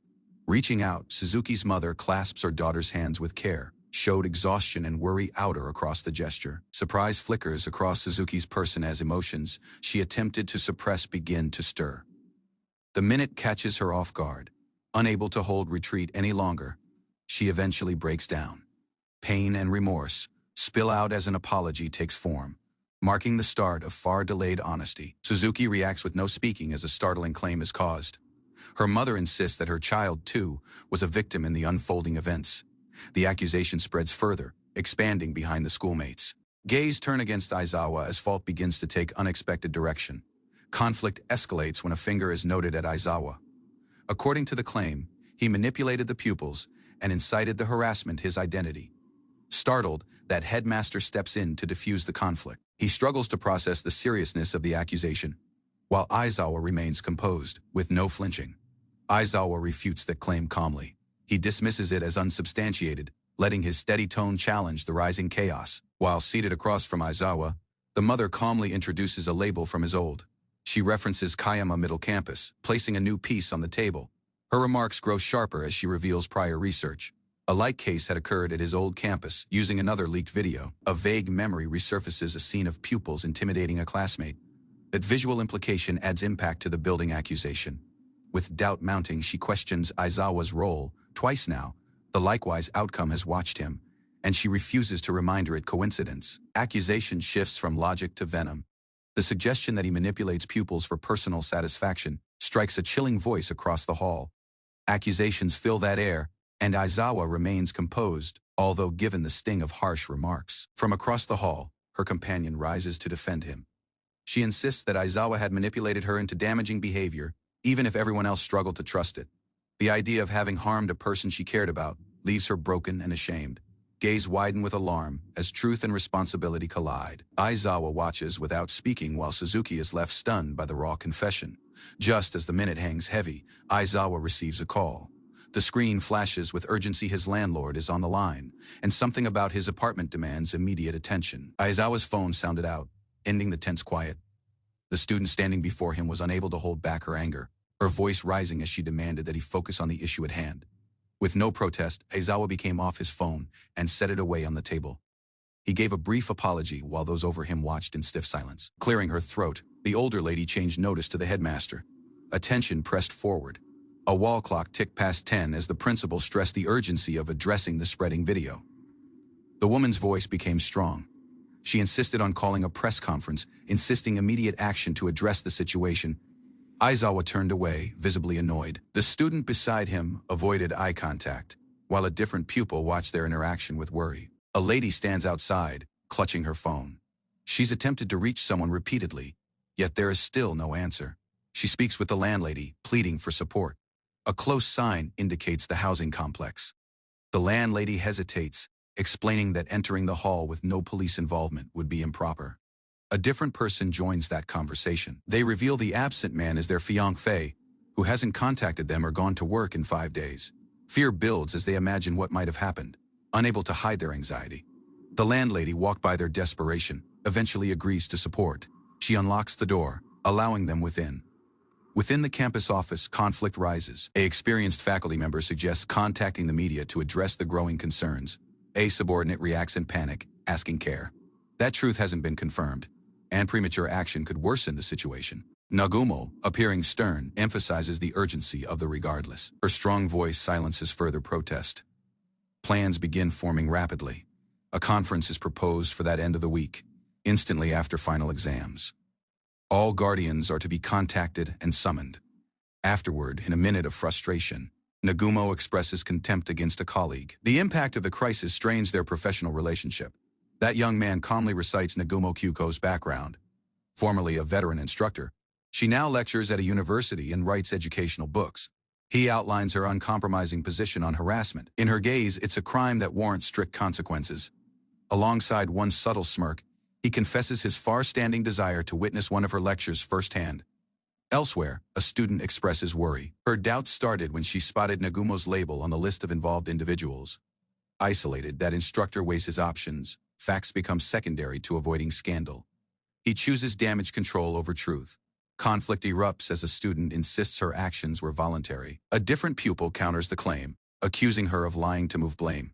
With no raising his tone, the instructor instructs the student to return house. His expression leaves no room for debate. He assures the crowd he will handle the situation.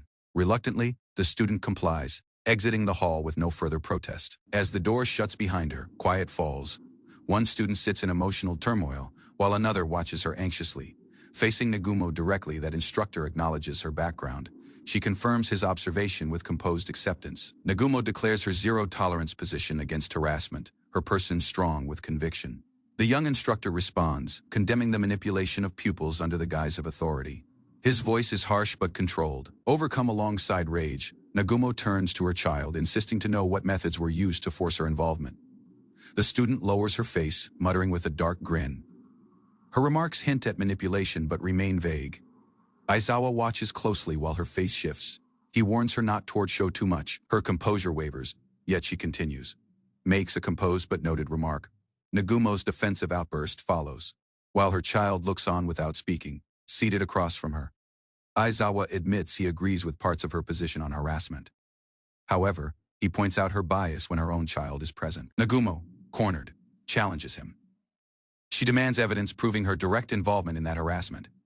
Before he can finish speaking, the student raises her phone while smiling, clears something on the screen. Aizawa identifies the determinant in the footage. It is Yazaki Ri, The homeroom instructor of Year 3. Students 1. The class leans in as a recording is played. Yazaki's tone reveals a claim that Aizawa orchestrated anything from behind the images. Now Beyond discusses that video over the phone. He confirms its authenticity. There are no edits or obscured faces. Thoughts of a suspicious reminder from his landlady resurface. A student's tone demands an explanation, drawing him off guard. He sits quietly, reflecting on how Yazaki might have obtained his address and contacted that landlady across official records. Nagumo erupts, claiming the video proves his responsibility. Her accusation rings across the hall, keeping no room for doubt. A suggestion cuts in, daring him to prove his innocence by clear his house. No excuses left, just quiet follows. Smiling behind her bangs, she watches events unfold. Anything proceeds according toward plan, just while she'd hoped stood before with spiraling consequences. The headmaster makes a decision. Labeling it a rogue teacher's mistake will shield the campus. Conflict rises as accusations fall. Sweat drips while he demands an admission, certain that truth has already been exposed. Beyond the building, triumph lingers in her tone. Publicly, she claims it's all over his responsibility. Now believe fact. Doubt flashes across her person. Accepting that situation feels impossible. He would not surrender so easily. Questions build as the truth unfolds. Betrayal by a person she once trusted strikes deeper than any accusation. Warm arms pull her into abrupt embrace. No remarks soften the alarm, yet the gesture offers momentary comfort. Aya's subtle tone urges clarity. Hostility, it insists, has been misdirected all along.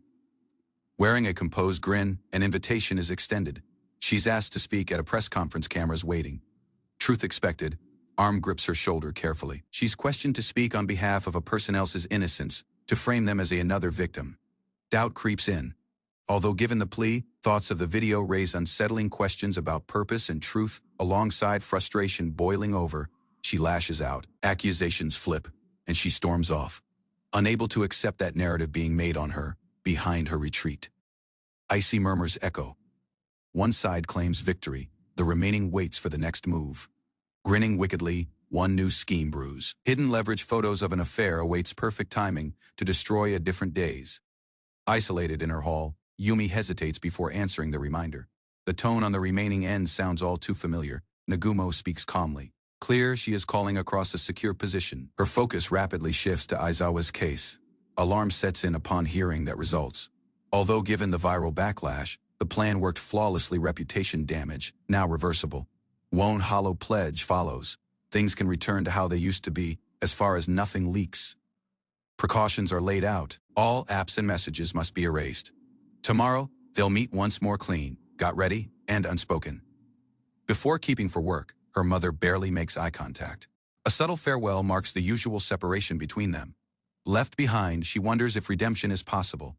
Maybe Nagumo's plan can restore something far hopeless. Convincing everyone else she was manipulated might bring things retreat if she plays the role of a target well enough. Thoughts of laughing resurface for a minute.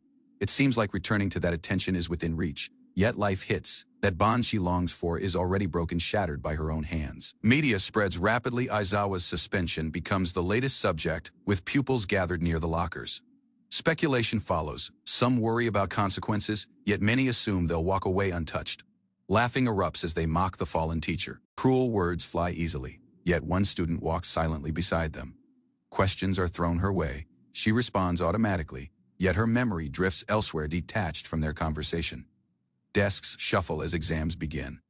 Pens move, but mind wander. Something hidden lingers in the hall, intense and unresolved. Rain taps against the windows while he sits isolated with no speaking. Things haven't unfolded exactly as intended, but he doesn't look regretful, just thoughtful.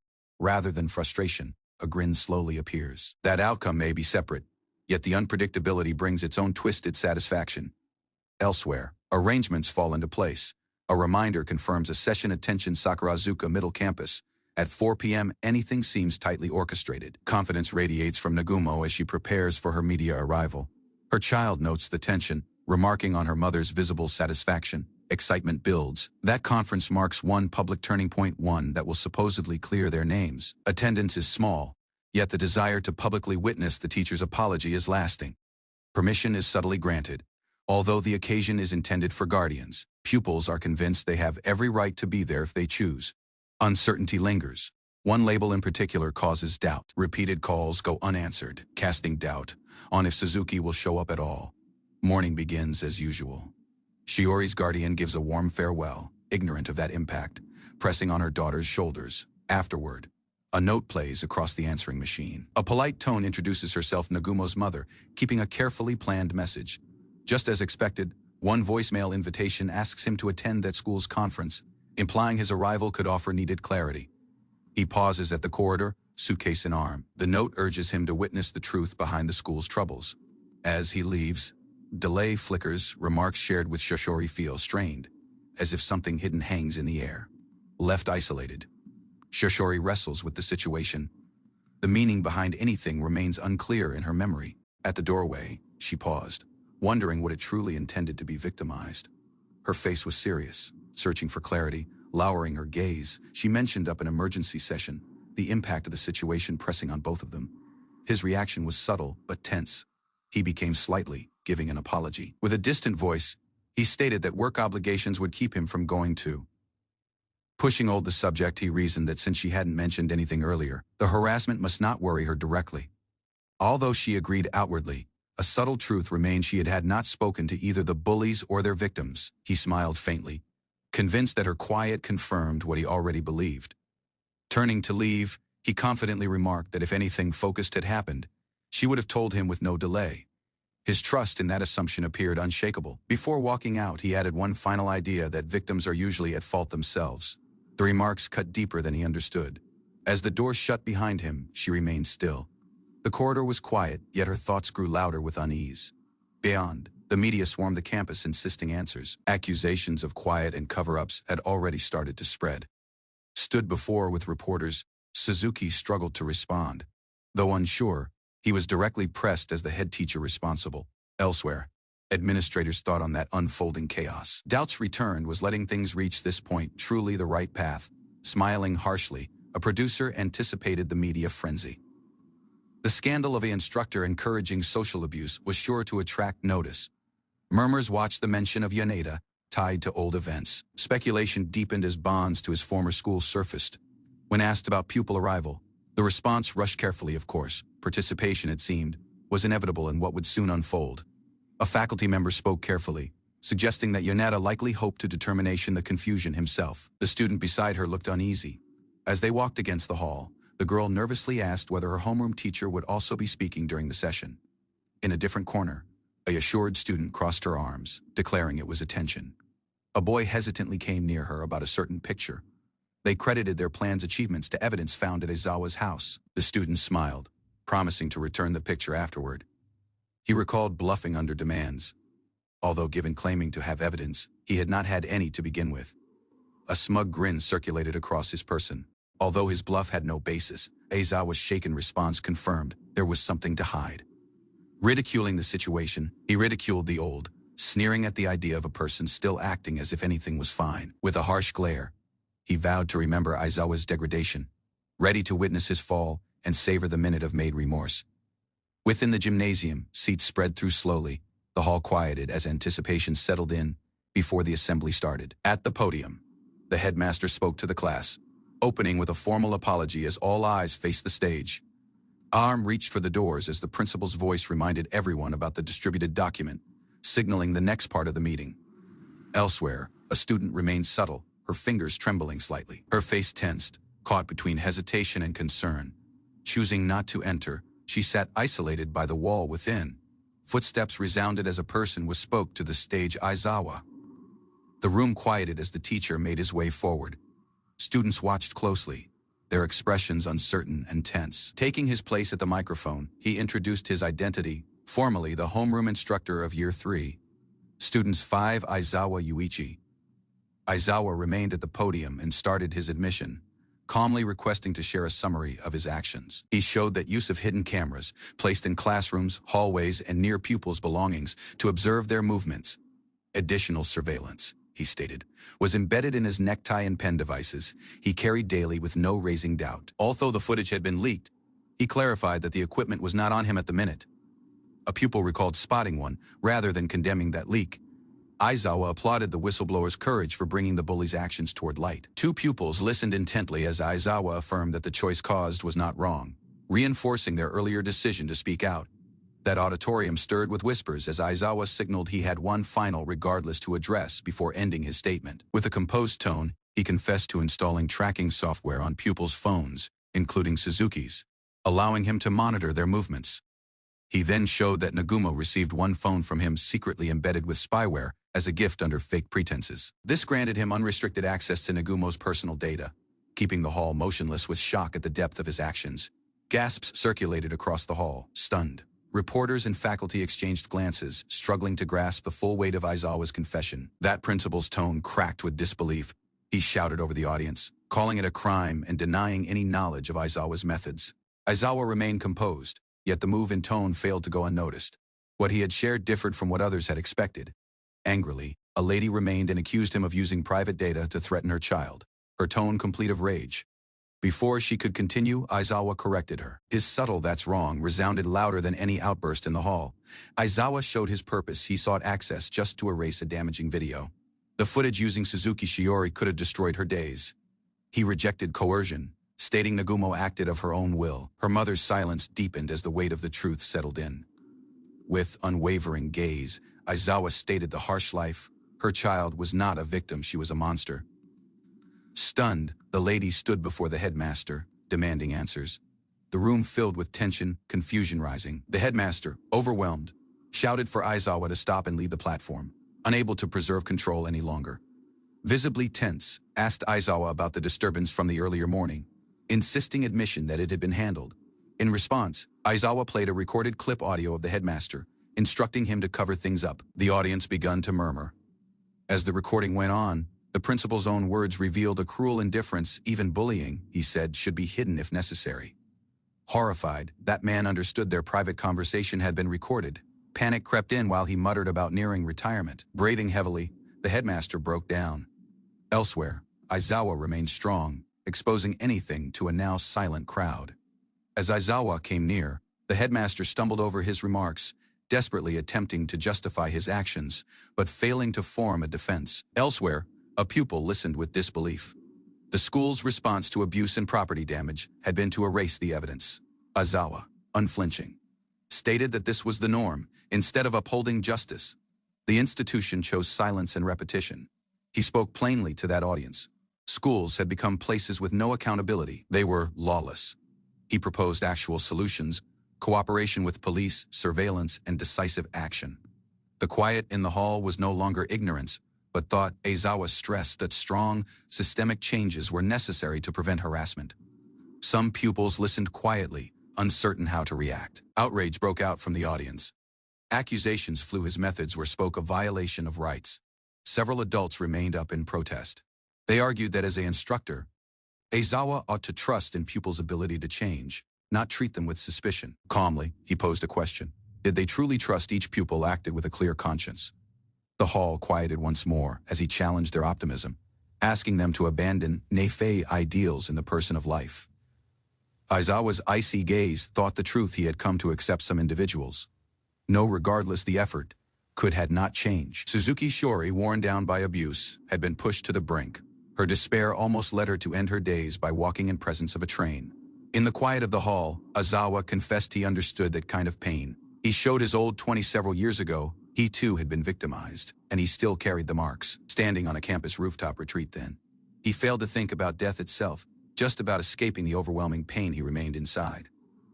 Aizawa became clear. The countless marks visible across his retreat, the pain still vivid in his memory, silenced the room. His tone shook with restrained emotion as he spoke of the helplessness he formerly endured, isolated and overlooked, tormented endlessly with no reason. Remembering his old, he showed the remarks of his instructor, who believed the bullies had changed and expressed misplaced hope.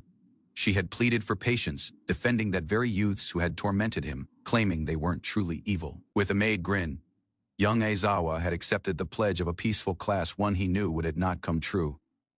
Reformation intended nothing to Aizawa. For those who had suffered, change was not the answer. They hoped justice. Raising his tone, he stated that except when punishment was enforced, the pattern of abuse would never break. The ones causing harm should be the ones to leave. Shiori, gripping her knees, resounded the sentiment quietly. It was not the victims who needed to disappear, it should have been their attackers. In the audience, a person understood Aizawa had orchestrated the entire occasion to deliver this powerful note to the public. Stood before with institutional quiet, Aizawa vowed to act if that system wouldn't change. He would. Aizawa gripped that microphone tightly, declaring his purpose to carry out the punishment his identity. He showed that exposing the bullies across a recorded video had been a powerful move, making them feel the likewise despair they formerly inflicted. Facing the audience, he stressed that the fear of peer ruin ought to serve as a warning to any future aggressors. He asked pupils to use their phones to document abuse history names, capture bruises, and build undeniable evidence. Had he not secured evidence, that situation would have worsened. Shiori, already nearing her limit, might not have survived the quiet. Tears welled in Shiori's gaze as she listened, the impact of Aizawa's remarks pressing heavily on her chest. Fear and alarm circulated through the room. A faint grin crossed one bully's person, attempting to dismiss the conflict, but discomfort remained beneath the surface. Suddenly, that accused lashed out, blaming Shiori and Aizawa, claiming they had been cornered and made into abuse. Desperation took hold, while excuses piled up, each one clear panic, rather than innocence. Standing isolated on the platform, Aizawa lowered the microphone, keeping the final truth exposed. The harm had been their own doing. Aizawa moved ahead, tone rising sharply as he demanded clarity from Yoneda, refusing to let her whisper excuses under her voice. Yoneda remained with trembling hands, walking forward slowly, burdened by guilt as the crowd silently watched. Her tone wavered as she spoke out to her classmate, acknowledging the truth behind the harassment that had taken place. Fighting retreat tears, Yoneda admitted that none of them had been coerced. They chose to act cruelly of their own will. Reading aloud the vicious messages, she exposed undeniable evidence of their abuse, each position cementing their responsibility in front of everyone. Shari sat with no speaking, surrounded by messages too vicious to forget, ridiculing her family, her pain, and even her mother's suffering. Yoneda's admission went on, her tone low but steady, confessing she agreed with the vile remarks. Just a morning later, the hall stiffened while the ringleader exploded in panic, realizing the digital evidence had not been erased. Her fear cracked through her mask. With trembling hands, Yoneda murmured the truth. Shiori had been her utmost companion. Remorse burned behind her tears. Aizawa remained silently, reflecting he too had failed, lashing out when he should have chosen to speak, not harmed. Tears streamed down as truth spilled out. Hurting a person had become normality, even satisfying. The responsibility had not been showed until now. Motionless in place, Shiori listened from the entrance, gaze open, mind intense. No words came. Abrupt bow watched. Remorse poured from her trembling tone, repeating through the silent hall. Reporters gathered in presence of the podium, accusing the campus of covering up harassment. Flashbulbs lit the tense scene as questions flew against the headmaster. Sweat trickled down his person. The headmaster stumbled for remarks, unable to refute the damning recording. His denial sounded hollow under the impact of evidence. Aizawa stepped ahead, composed. He stated he would take responsibility close. The headmaster watched nervously. Yet Aizawa said he had done nothing wrong. His tone was steady, his gaze icy. The headmaster became away, overwhelmed. Reporters shouted, but he fled with no speaking, cursing Aizawa's transfer. The headmaster snapped under demands, shouting that he had not slept at all. Exhaustion poured from his person, his tone trembling as he insisted he was too tired to continue. With slumped shoulders, he attempted to walk away. Bystanders, unimpressed, murmured their doubts. Within, he met Nagumo and everyone else, scratching his face. He confessed the situation had escalated far behind expectation.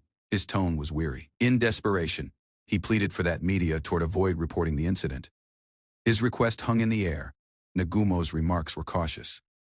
She questioned for the history to be softened, not to erase fault, but to defend her daughter's future. The headmaster refused the request. Wearing a composed smile, he explained that the matter affected the public and Aizawa's actions couldn't be ignored. Regardless of justification, turning toward leave, he caused it clear that report would proceed. Although its contents might change, the incident would still be exposed. Suddenly, the student lashed out, overwhelmed by frustration.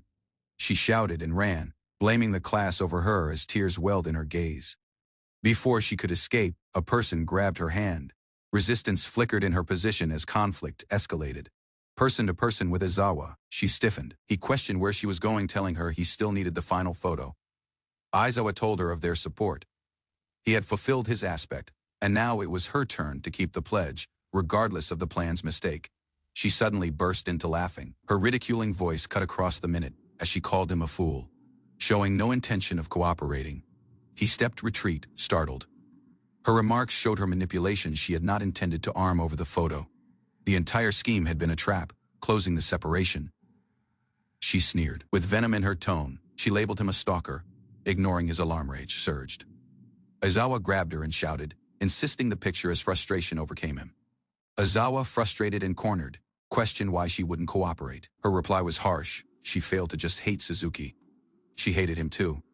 His rage boiled over. As he was restrained, he shouted, blaming her for anything. Laughing slipped her lips, amused by his reaction. She mocked him harshly, wondering his maturity. With folded arms and a grin, she spoke him in former hag, watching him struggle. He screamed after her, hurling insults, but she left the area with no flinching. The separation between them grew. Isolated once more, she remained beyond the class silent. Another student watched quietly from behind. Oni's student came near the remaining, asking if she recalled the morning they were placed in the same class. The question lingered between them. Thoughts went back rapidly. They recalled their excitement, afterward evening talks, and plans to join the same committee days that once felt hopeful. Yet the tension changed. One admitted she failed to regret uploading the video, even if it had destroyed everything they looked forward to. With composed determination, she stated her actions. Retreat then. She had no remaining option. That consequences, however, had gone further than assumed. Her friend's days had changed completely. Shori confessed she had been scared to watch that video. With subtle sincerity, she told her classmate the upload had been the right thing to do. Just the morning before had she found the courage to view it fully. Until then, she had not hoped to believe it was real. What she saw disturbed her. Her own laughing in that video, twisted and vicious, left her shaken. Her classmate thought on what could have happened. With that video, Shiori might not have survived the personal toll. Now in tears, Shiori spoke herself horrible, convinced she'd have rejected responsibility if left unexposed. In a minute of subtle vulnerability, the two girls embraced. No remarks were spoken, yet the weight between them was heavy. Tears streamed as one confessed the truth. She failed to trust they could return to being friends. Not after anything still, she wanted to end the pattern of hostility. Unsure of how to move ahead, she hoped they could stop hurting each other. Alongside trembling gaze, she smiled carefully and said that she forgave her. Hearing those remarks, the remaining student broke down completely. Across tears, she was eventually told she could stop carrying the guilt. From the subtle class, a tone spoke Shori's label. A soft confession followed. I'm glad. The two girls knelt beside each remaining. One carefully placed the arm on the other's shoulder and spoke with heartfelt sincerity. She was glad Shishori was still alive. Afterward, in the park, the likewise student sat waiting.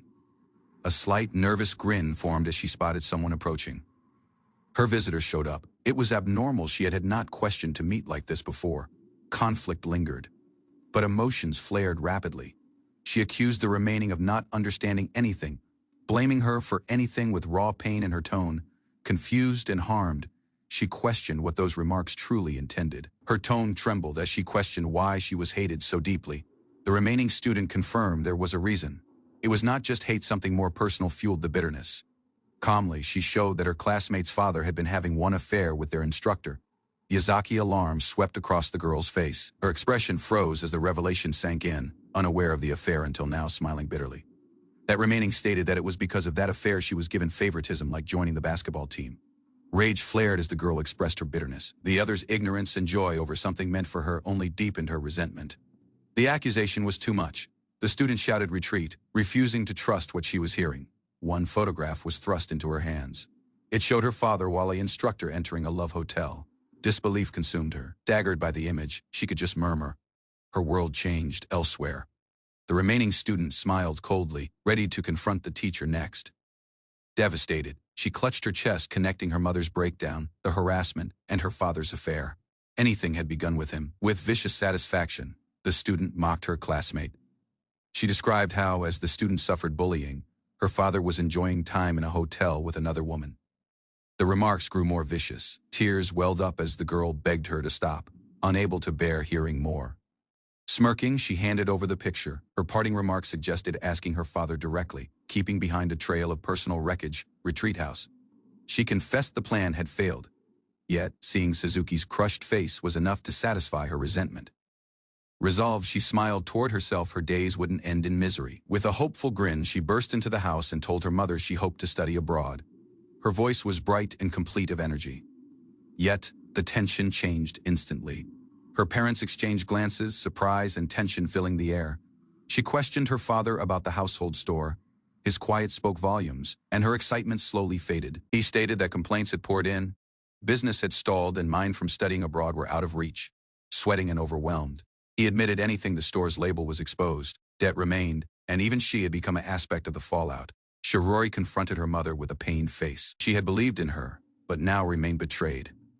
Her mother, overwhelmed, confessed her professional had suffered greatly. Furious, Shiori snapped. She blamed them for ruining her days, shouting that her label in person had circulated across the internet. Desperation took over. She screamed at them to find that money, while let her escape the country to study abroad. Her mother silently apologized, blaming herself for failing to raise her properly. The hall fell into strained quiet. Unable to contain herself, Shiori collapsed, begging them to do anything to support her get out. As the presence door opened, Shiori's father turned, surprised to see her returning home. He hurried to her side, worried. She had been gone far, and his worry rushed out in hurried questions. Shiori simply said she had gone to see her mother. Her voice was flat, distant. Her father silently recognized it, attempting to confidence the tension. He mentioned her favorite sushi. Shiori declined, avoiding eye contact as she walked toward him. He reached out, asking her to talk. But Shiori kept moving, unspoken and burdened, retreating up the stairs. Shiori shouted and pushed his arm away. Her tone spread through with rage as she demanded he not touch her. Their gaze locked. Her face was furious while his was stunned, unable to grasp her abrupt outburst. She retreated to her hall. He watched, confused, pleading for an explanation. In her arm, she clenched the damning picture tightly, blaming anything on her father. Isolated on the bed, Shiori shook, her mind spiraling. She blamed it all on that man. An ending media report highlights a disturbing video of campus harassment that has gone viral, getting national concern. In response, the campus swiftly organized one emergency session with anxious parents to address the growing controversy. Tensions escalated when instructor disrupted the session, keeping guests confused and insisting clear explanations from the administration. Alarming revelations appeared. Hidden surveillance cameras had been installed across classrooms and hallways, alongside unauthorized access to one student's cell phone uncovered. As the instructor rejected leaking the footage, his invasive behavior and level of control sparked outrage with the public and media alike. Professor Kawahara criticizes the school's management, calling the faculty, including the headmaster, wholly incompetent. Elsewhere, an instructor stands before an audience, accusing the system of failing pupils by refusing them the opportunity to change and simply discarding them. During that broadcast panel, questions are brought up about if the teacher's actions had crossed any legal lines. Given the disturbing revelations, lawyer Sumida outlines possible charges, referencing that violation of privacy laws and remaining ordinances that could lead to court proceedings. Elsewhere, comedian Takeda remarks sarcastically, comparing that disgraced instructor to a rotten orange, emphasizing his disbelief at the entire situation. Surprisingly, the lawyer admits he doesn't completely oppose the teacher's methods, getting stunned expressions from everyone else on the panel. He clarifies his position, noting the necessity of deterrence to reduce harassment, and suggests the controversial idea of expanding campus surveillance. Conflict rises as objections emerge. One panelist questions that invasion of privacy, while a different strongly rejects the proposal altogether. Turning focus. The program introduces a pre-recorded interview with an old pupil who had suffered harassment under the likewise teacher's watch. Before filming begins, that interviewer reassures the nervous attendee that his identity will be kept anonymous during the broadcast. Negishi, composed but serious, sits before the camera as the interview begins, ready to speak about his past. When questioned why he agreed to participate, he reveals a desire to repay the instructor who formerly helped him during his darkest attention. With a subtle tone, he explains that the instructor had given him hope to live, a reason to move ahead. He recalls almost ending his days after relentless harassment. Yet the teacher intervened, urging him not to seek revenge through death. Afterward, he received one anonymous envelope containing evidence of his abuse, sparking questions about who truly uploaded that viral video. Negishi admits that as the teacher's approach was not flawless, it undeniably saved his days during a tension of despair. He reflects bitterly, explaining that just those who've endured harassment could truly grasp the depth of their bitterness. The interviewer asks if revenge was the reason he clung to days, trying to understand the emotional weight behind his words. With a minor, tearful grin, Negishi confesses that at that point in his days, revenge had indeed been his motivation. The interviewer discusses unspoken victims, those who had not spoke up or left a note suggesting harassment, may explain numerous of those tragedies. Acknowledging the impact of the minute, the interviewer remarks how much courage it takes to reveal personal vulnerability in presence of everyone else. Elsewhere at campus, pupils gossip about Aizawa's absence, joking about his poor health, while wondering that he's simply avoiding backlash. Worry crosses one girl's person while she silently wonders what consequences might await him, termination seeming inevitable. Astonished, she notices Yoneda arriving at campus, arms tightly wrapped over her books, her posture tense and hesitant. Issy remarks greet her return, laced with fault and sarcasm, while a different pupil tries to interrupt the cruelty with a quiet plea to stop. Voices defend their teasing as innocent, but one classmate steps in, wondering if any lessons had actually been learned. Just as he starts moving away, a reminder from Suzuki flashes across the screen, and Yoneda quietly bows in remorse panic. Rises while he answers, worried by her quiet. Desperation seeps into his tone as he checks if she's all right.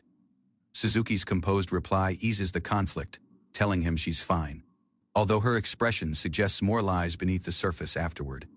A subtle pupil mentions seeing the interview on the news. The face was hidden, yet the pain had been clear. Recognition clicks as the label slips out. Nagishi had to be the one speaking in that broadcast.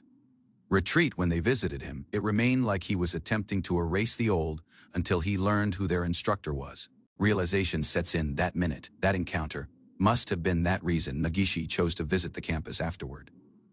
Although she admits her outsider view limits her, she still believes revenge isn't the answer. Her tone carries subtle worry. Gratitude softens her voice. Across isolation, one person stayed near, even with no remarks. His arrival always reached her. Tears shimmer behind one grin as she thanks him sincerely. His subtle support had saved her from disappearing. A reminder interrupts the minute. Her tone turns focused. There's still something left she needs to do. No, regardless what. Determination sharpens her voice. Standing beside Aizawa, she declares her purpose to bring anything to Anir at the train platform. A package clutched in her hands trembles. A murmured apology is gave to before she moves. She meets Aizawa once more, returning that evidence. What started as a handoff becomes something deeper, a conversation about what comes next. When questioned about her mother, she silently confirms the hospital release and states she has already caused up her memory. Strong determination hardens her face. She declares she'll take her mother and leave that home behind for good. Living with relatives and commuting by train seems manageable, but worry rises about keeping with no telling her father. Emotions explode, blaming him for her mother's suicide attempt, while her own harassment. She demands what change would it make now. Grief trembles in her tone. As an instructor, Aizawa shares her rage, shaken by how far her pain had gone. Soft reassurance follows as support is gave, promising support if trouble ever arises once more at house. Separation grows between them. One determined walks ahead while a different lingers, observing her disappear into the building. A hooded arrival suddenly appears beside Aizawa, wondering his destination with subtle curiosity. Doubt flickers in her gaze after learning she's been watched since keeping the station. With no warning, she bolts ahead. Alarm freezes him for a minute, as her abrupt movement shatters the fragile calm. Aizawa reacts rapidly, restraining the student during lunge, and confronting her intentions with disbelief and intensity. While pinned to that ground, she stammers an explanation. Suzuki had the picture, and she idea it was her just way to act. Uncertainty clouds her memory. Aizawa, composed but strong, urges her to let go of the fixation that's overtaken her days. Frustration erupts. She admits she knows it's pointless, yet emotions override. Reason love had twisted into something uncontrollable. Aizawa crouches beside her, tone soft. Although given anything, he confesses that he formerly carried a quiet respect for her. On the pavement, Aizawa listened while the boy confessed denying the bullying in class. Among all the students, Aizawa had been the only one who attempted to confront it. Said he just stepped in to keep the bullies within sight. Still, Aizawa asked if there had been deeper reasons behind his actions. Since session him, the boy sensed a change within his identity. He was unable to say exactly how he remained, but knew he had grown into a person different. Notice changed to Suzuki, whose hold remained. Even his mother went on to struggle with his arrival. Care was asked. Aizawa ought to avoid Suzuki, and even consider keeping his job. A picture showed a connection. Suzuki had formerly been schoolmates with the man beside him. There showed past hinted at more than Aizawa expected. Alarms circulated across Aizawa's person as he understood who the man truly was. The word classmate resounded in his mind with rising unease. Elsewhere, an argument unfolded over the phone. Shiori had left house with no explanation, choosing to stay at her mother's old residence. Rage flared. The man slammed the phone down, frustrated by her quiet and the conversation's abrupt end. Left isolated, He wrestled with uncertainty. Although given his efforts, Shiori went on to avoid him, and her separation remained unexplained. A media report aired, updating a latest harassment case from a middle campus in Sakurazuka. The man observing alone paused as he heard the location. Recognition struck. He spotted the campus uniform and label. A classmate spoke on screen, defending a student who had been targeted. Afterward, uncertainty clouded his mind. Person to person with the girl, he struggled to grasp what she had meant by bullying. Doubt spread through his memory. The situation had escalated far behind what he imagined, now becoming a public regardless. Desperation took over. He rejected Shiori's involvement, clinging to her remarks that she had nothing to do with it. He stiffened in the doorway, replaying her earlier remarks. A realization struck. What if she had been the target all along? Driven by doubt, he searched her hall. The idea that she may have been quietly reaching out disturbed him. In his hands, he found a vandalized campus notebook covered in hateful messages. The remarks were vicious, unmistakable signs of abuse. Alarm overtook him. He was unable to trust what he was seeing. Guilt crept in while the truth sank deeper, collapsed on the floor. He carried his face in shame. He had failed to recognize his daughter's unspoken cry for support. Confused and angry, he asked why the campus had not reached out. Doubts turned to suspicion. Someone had attempted to keep it hidden. As his rage grew, fault changed against the pupils and teachers who had failed his daughter. Rage clouded his thoughts. Consumed by fury, he clenched his fist. Violent purpose replaced reason while he vowed revenge. Shiori remained in the hallway, her gaze distant and thoughtful as the quiet evening light filtered in.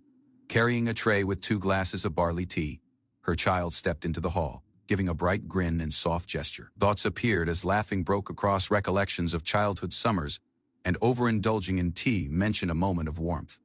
Standing beside the bed, Shiori lowered her gaze and gave a subtle apology. The hall spread through with unspoken understanding. Her voice caught for a minute when her mother, usually reserved, gazed at her and expressed thanks for the simple act. Abrupt ring at the doorbell startled Shiori, her arm still holding the barley tea as she remained by her mother's bedside. The entrance. A distressed young man arrived, gaze pleading as he questioned for a chance to speak with Shiori. Her grandmother remained strong, showing doubt that Shiori wanted to see him and lamenting her own uncertainty over the situation. Conflicted, she became away and asked what could have caused such one divide between them. Before she could respond, Shiori slowly stepped ahead, ending the quiet that had surrounded them all. Shiori stepped ahead calmly, requesting a minute isolated with the man waiting beyond. Her tone was composed but firm. Lowering his face, the man gave a strong bow, showing regret with visible tension. His apology held weight. Emotion cracked across his remarks as he confessed fault not just as her father, but for failing to see her unspoken suffering.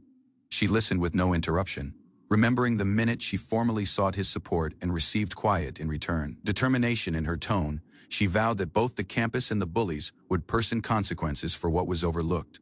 With a composed face, Shiori gave a minor smirk as her father promised to defend her from now on. Instead of accepting his remarks, she firmly rejected him, stating she hoped no further connection alongside him.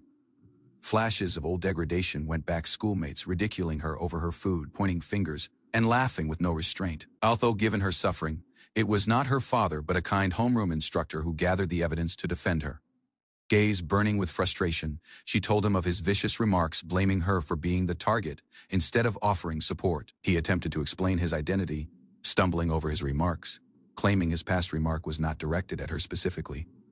Shiori remained unspoken as he went on speaking, turning the fault retreat to social cliques and trying to defend his stance by pointing fingers at the bullies instead. Her gaze widened with disbelief. She pressed him for clarity, insisting to know what exactly he idea was insignificant about the abuse she had endured. Before things escalated further, her grandfather arrived, asking if she remained all right. With no glancing retreat, Shiori stood before the house and made her stance clear. She was finished speaking with the man who had failed her when it mattered most. His person twisted with disbelief, stunned by how she wrote off him as that guy. The remarks hit harder than expected. Observing her disappear into the house, he quietly asked why she no longer spoke him, Dad. The separation between them had become undeniable. Elsewhere, Shiori's mother turned down from the window, her face intense. While at school, students started to whisper and exchange unsure glances. As Shiori walked in, schoolmates cautiously spoke up. They confessed they had believed anything was all right between her and the boy who had caused her pain. Apologies watched hesitant and subtle. Although belated, her peers started to understand the truth they had ignored. Shiori responded with a soft grin. Her remarks edged with subtle doubt. She told them not to feel guilty if they truly had not understood. As she walked old them, the impact of hidden responsibility settled in the room. Some classmates lowered their eyes, unable to meet hers. Approaching her seat, Shiori met Yumi quietly. Her schoolmates watched closely, uncertain of how she would react after anything. Yumi became over slowly, her tone trembling as she went back the welcome with a small, forced smile. Across the hall, a different classmate observed the interaction with no speaking. While outside, the school stood quiet beneath the sky, unchanged, yet no longer the same. Sat silently on the bench, biting into a roll. A classmate came near, lightly noting how much she used to like them. She thanked him for the support he had gave before, but confessed how unbearable things remained now, like lying on a bed of nails. Lowering her gaze, she admitted the harsh remarks she formerly hurled at her mother, vicious things rooted in frustration and shame. She recognized how, blinded by her own flaws, she projected each mistake onto her mother. Afterward, her mother remained strong, telling Yumi that the painful truth was unable to be erased. Though the evidence remained, so did the chance to take responsibility. Tears streamed down Yumi's person while her mother carefully cupped her cheeks. Lowering her gaze, Yumi murmured that they would carry the burden as one. A quiet determination started to grow within her. Her classmate remained by acknowledging the harsh life. He told her that even if judgment had not faded, she still had to live with it and move ahead. With a soft grin, Yumi recalled the vow she caused to her mother to endure, to accept, and to change. Her gaze shimmered with acceptance. Suddenly, all notice changed. Aizawa came in, his arrival composed but commanding. Something new was about to begin.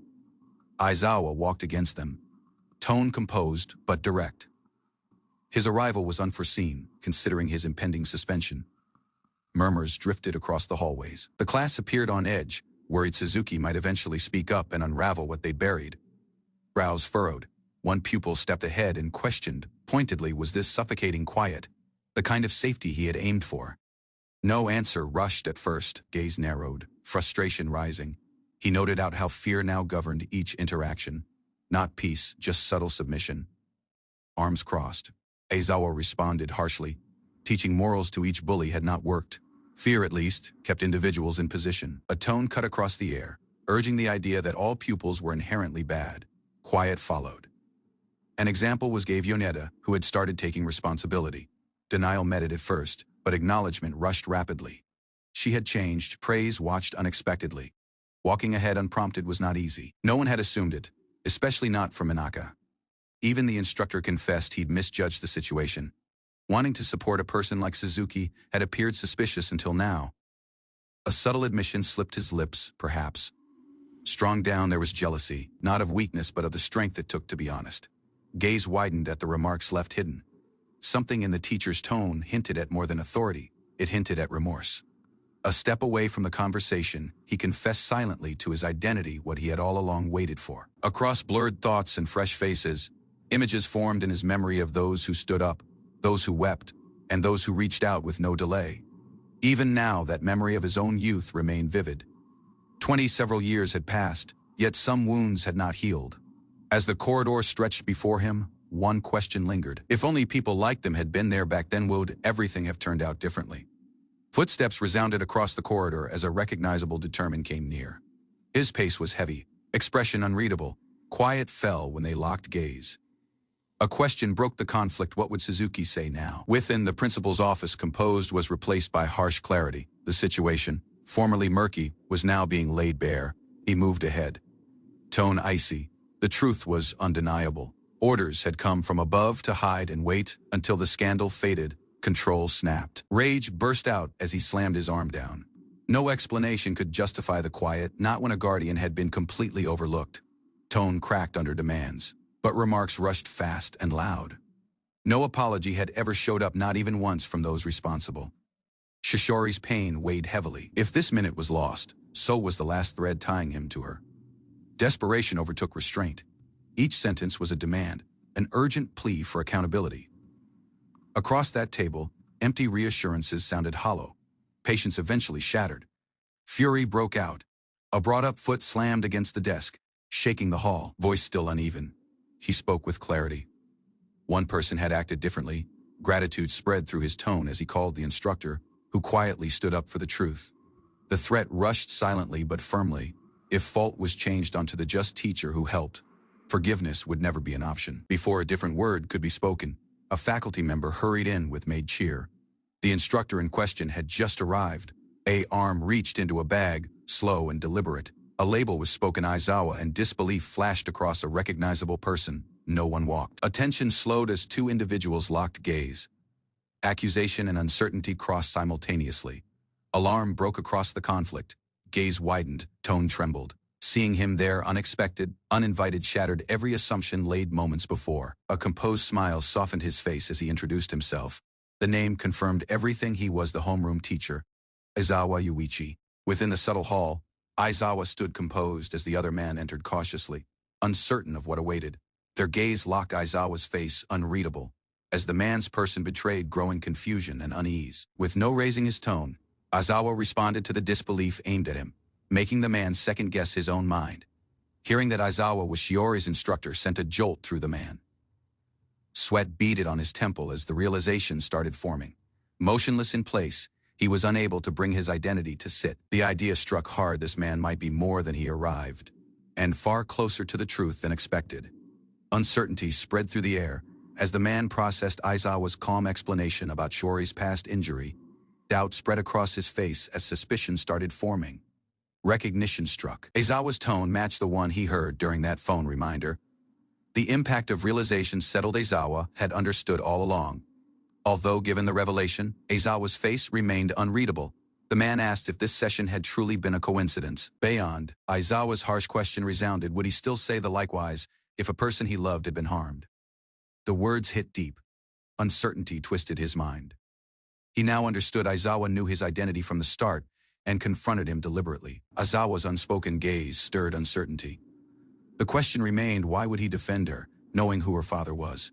Mind spiraled. The man recalled the pain he had caused, wondering how a person he harmed so deeply could still act with kindness. Resentment rose. If their roles had been reversed, he wouldn't have caused the likewise choice. He might have let her suffer. Rage exploded as he noted to the table, insisting to know what was within the box. His tone shook with panic. Aizawa answered calmly. With no delay, he reached for the box, preparing to reveal something the man was not ready to person. Within the box lay worn-out campus shoes and vandalized clothes, stained with vicious messages. Stunned, the man stared at the items, uncertain how to respond. Aizawa, unfazed, asked what he had assumed to find. With a harsh remark, Aizawa suggested he might have let his imagination run wild. His voice remained composed, almost ridiculing. That contents left no hall for denial. Aizawa laid out the truth. Plainly, Shiori had been relentlessly victimized. From a teacher's view, she bore no fault, but now, Aizawa questioned directly. Would her father say that likewise? Aizawa stared ahead, his tone direct. He questioned if there was any reason the student deserved such cruelty. That father snapped, grabbing Aizawa in fury. His rage overwhelmed reason, driven by responsibility and wounded pride. Everyone else hurried to intervene. An instructor demanded an apology, attempting to defuse the confrontation before it escalated further. Yet the father's memory drifted retreat. He recalled remarks from a past reunion, words he once believed in. Aizawa's challenge cut strong. That old belief now remained hollow. The question hung in the air. Did he still trust it? With a stiff face, he questioned for a private conversation, signaling a move in voice. A simple nod confirmed that request. With no delay, Aizawa agreed. They exited the hall as one, keeping behind interested looks and unfinished tension. Thoughts surged as Aizawa stepped ahead. Knees hit the ground, surrounded, humiliated, powerless under icy glares. Hands grabbed his hair with habitual abuse. Blood ran down his person while made laughing echoed, marking a moment he could never erase.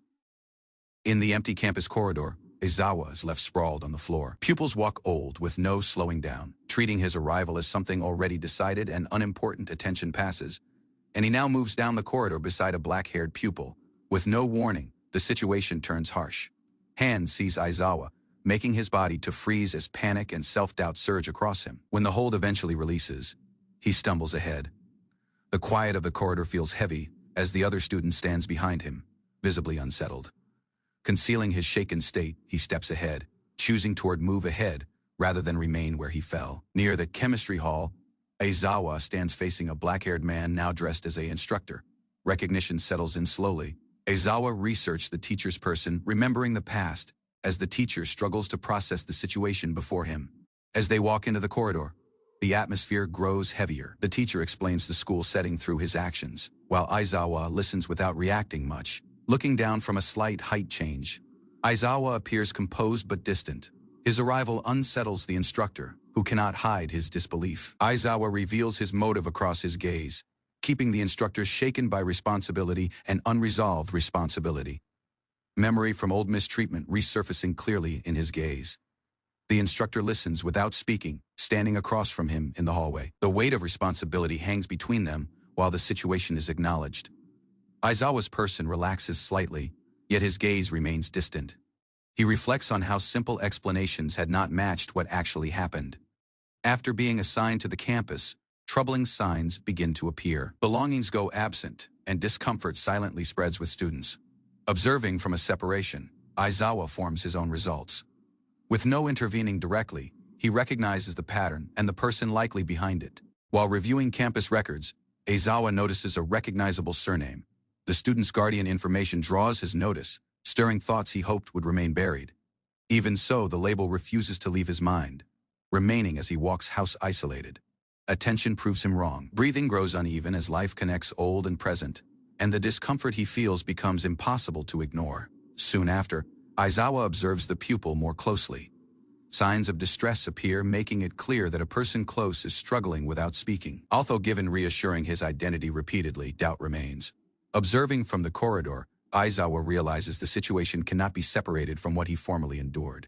Aizawa observes the student closely as signs of harassment become undeniable. He begins collecting evidence silently, preparing a way to defend her. While acting conflicted emotions out her, seeing her suffer stirs relief and shame, telling him of unresolved rage against her father. The uncertainty worsens as thoughts overlap. In his mind, the student and her father blur as one, leaving Aizawa mentally unstable and exhausted. He recognizes her as one ordinary pupil, neither lasting nor weak, simply struggling. With clarity restored, Aizawa draws a strong position. He stops projecting the old onto her and accepts her as a 15-year former in need of support.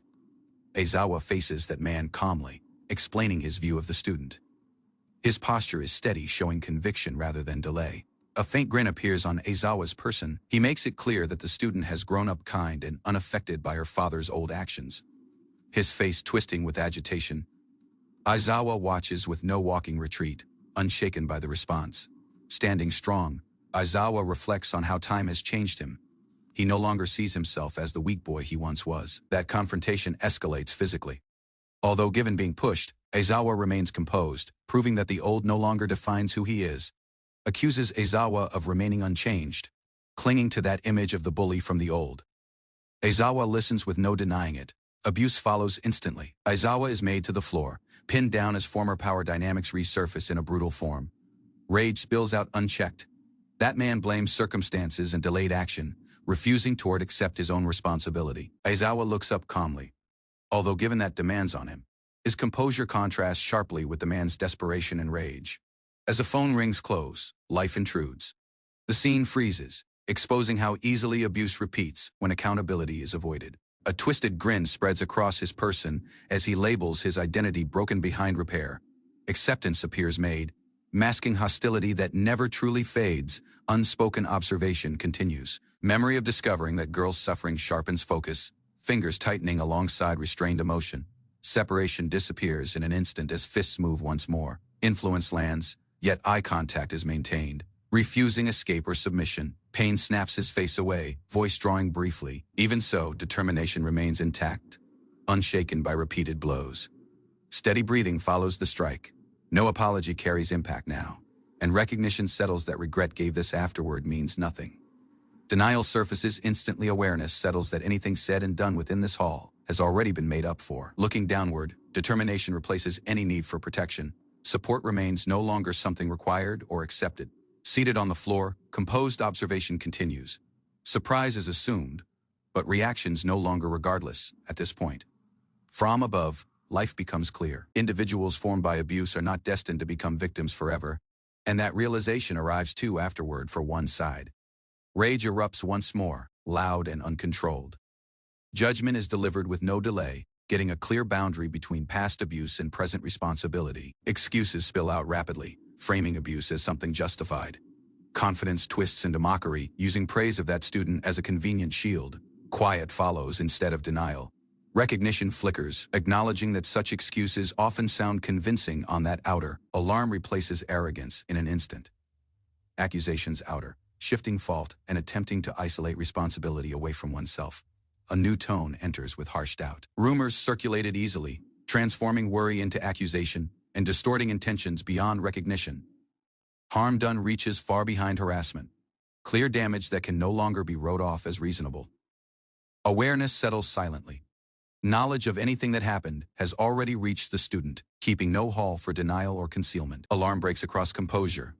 The impact of hearing those remarks spoken by his own child destabilizes what little certainty remained. Clarity sharpens rather than softens the minute. Harassment is reduced to its core, exposed as excuses layered over minor and selfish reasons. Realization lands heavily. Responsibility circles retreat toward its origin, stripping away attempts to redirect fault elsewhere. Final remarks cut across delay.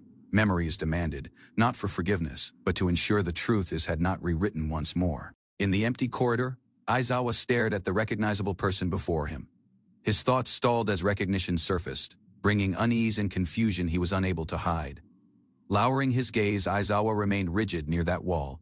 Moving further within, fragments of memory refused to connect. The arrival beside him made former moments to resurface, even as clarity remained out of reach. A restrained grin crossed Aizawa's person. His face suggested certainty, as although responsibility for old cruelty had already been sorted in his mind. Mind-drifted retreat to a humid summer afternoon. The heat, stillness, and subtle fear marked the starting point of everything he attempted to forget. Abuse broke out suddenly, and Aizawa was driven to the ground. Pain circulated across his body as blows landed with no restraint, leaving him unable to rise afterward. Fault gathered around him. Others pointed fingers, treating him as the cause of the situation, while he stood isolated and confused.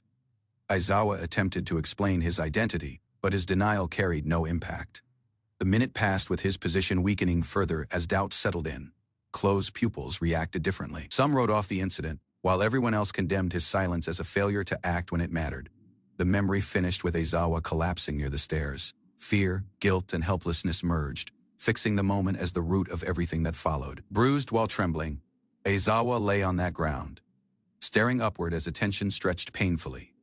Close, schoolmates remained as one with relaxed expressions. Their composed presence contrasted sharply with Aizawa's condition, reinforcing how alone he had become. Thrown backward, Aizawa struggled toward sit-up. Dirt clung to his clothes, while exhaustion drained what little courage he had left, turning away. A different pupil paused just briefly before keeping.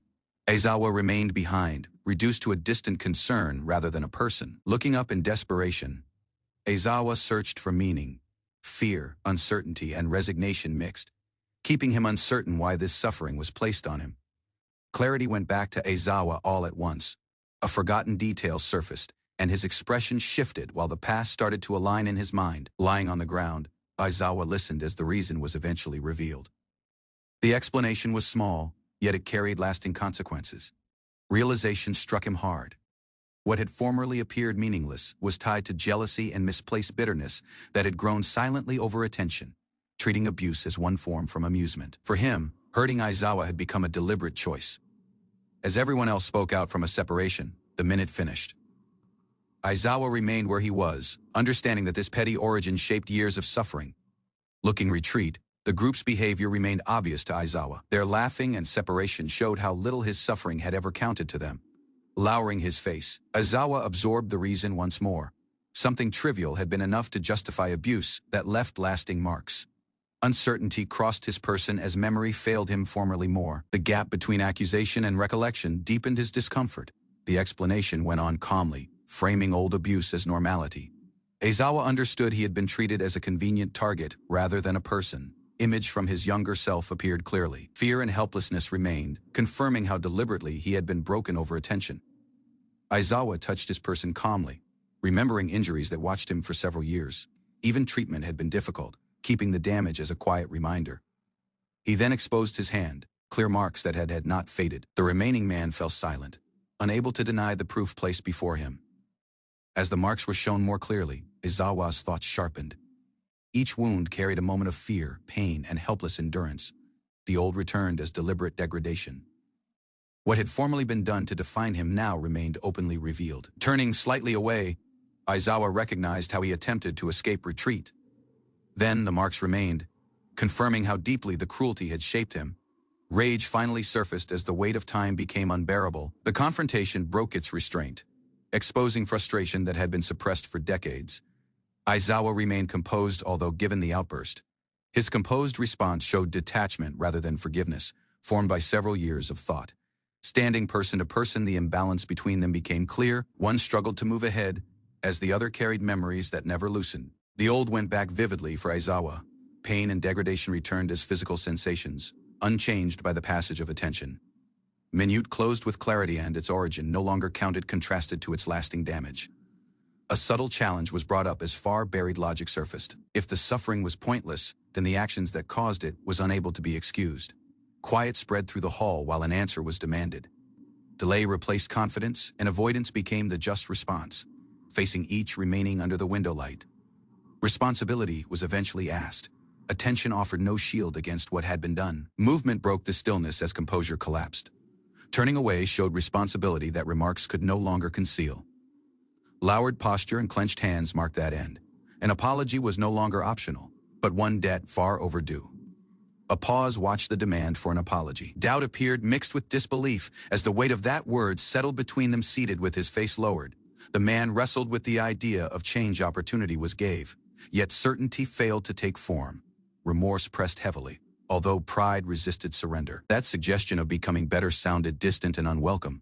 Aizawa remained silently close. Observing the delay unfold, clenched hands and uneven breathing revealed a conflict that had no easy exit. Abrupt determination twisted into refusal. A distorted grin appeared, denying responsibility altogether, proving that regret was never truly within reach. Old and present collided as responsibility was reframed. Abuse formerly wrote off as past now stood exposed as evidence that never truly disappeared. Denial appeared rapidly, formed by attention and convenience. Several years passed, became a shield, separating memory from accountability. Examples from childhood were wrote off as unrelated. What happened toward everyone else was treated as distant, detached from earlier actions. Confidence settled in while legality replaced morality. Escaping punishment became evidence enough that nothing remained owed. Facing Aizawa once more, satisfaction crept into his face. A days lived with no consequence just confirmed how deeply responsibility had been abandoned. A composed grin arrived as justification was gave. Old suffering was framed as something meant to strengthen, not something to answer for. Images of ordinary situations were recalled as evidence. Everyone else had walked on, built families, and found stability, turning cruelty into a closed chapter. That reasoning cracked under demands. Unease surfaced as the logic was questioned, exposing how shallow the excuse truly was. A harder truth watched, pointing against consequences that still remained behind personal achievements, and time passed. Quiet went back to the hall.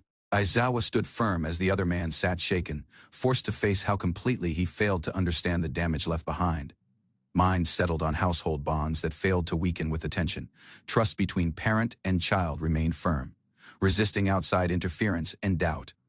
Purpose hardened as plans took form. Lies were got ready carefully, aimed at turning fault and protecting a fragile image at any cost. A brief interruption cut across the hall. Admission was given with no emotion, signaling separation rather than cooperation. Departure watched soon after. Work became an excuse to leave, allowing control to be reclaimed across normality and authority. Left behind, Aizawa watched the door near. Ease had not rushed easily to him, and the subtle space echoed with unresolved weight from the past. Alarm crossed his person as the words landed. Confidence faltered, replaced by a sharp sense of unease he had not expected.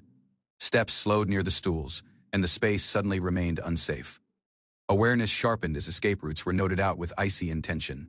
Voice tightened while a new rule was set. From that point on, conflict became constant, keeping no hall to relax. Moving side by side, demands watched each movement.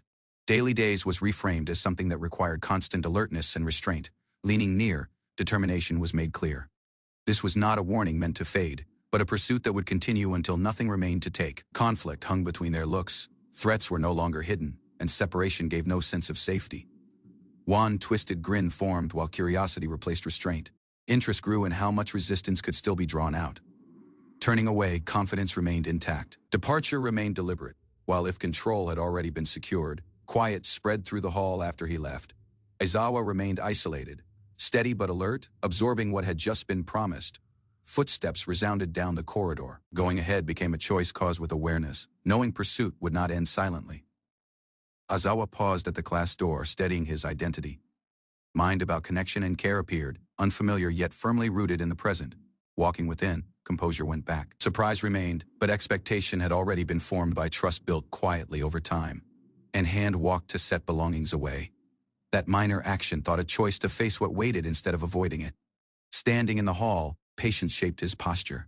Attention hopeless no longer dictated his pace or direction. Across the space, a student remained calmly. Aizawa observed her arrival, grounded by the certainty that something sincere had survived, although given everything.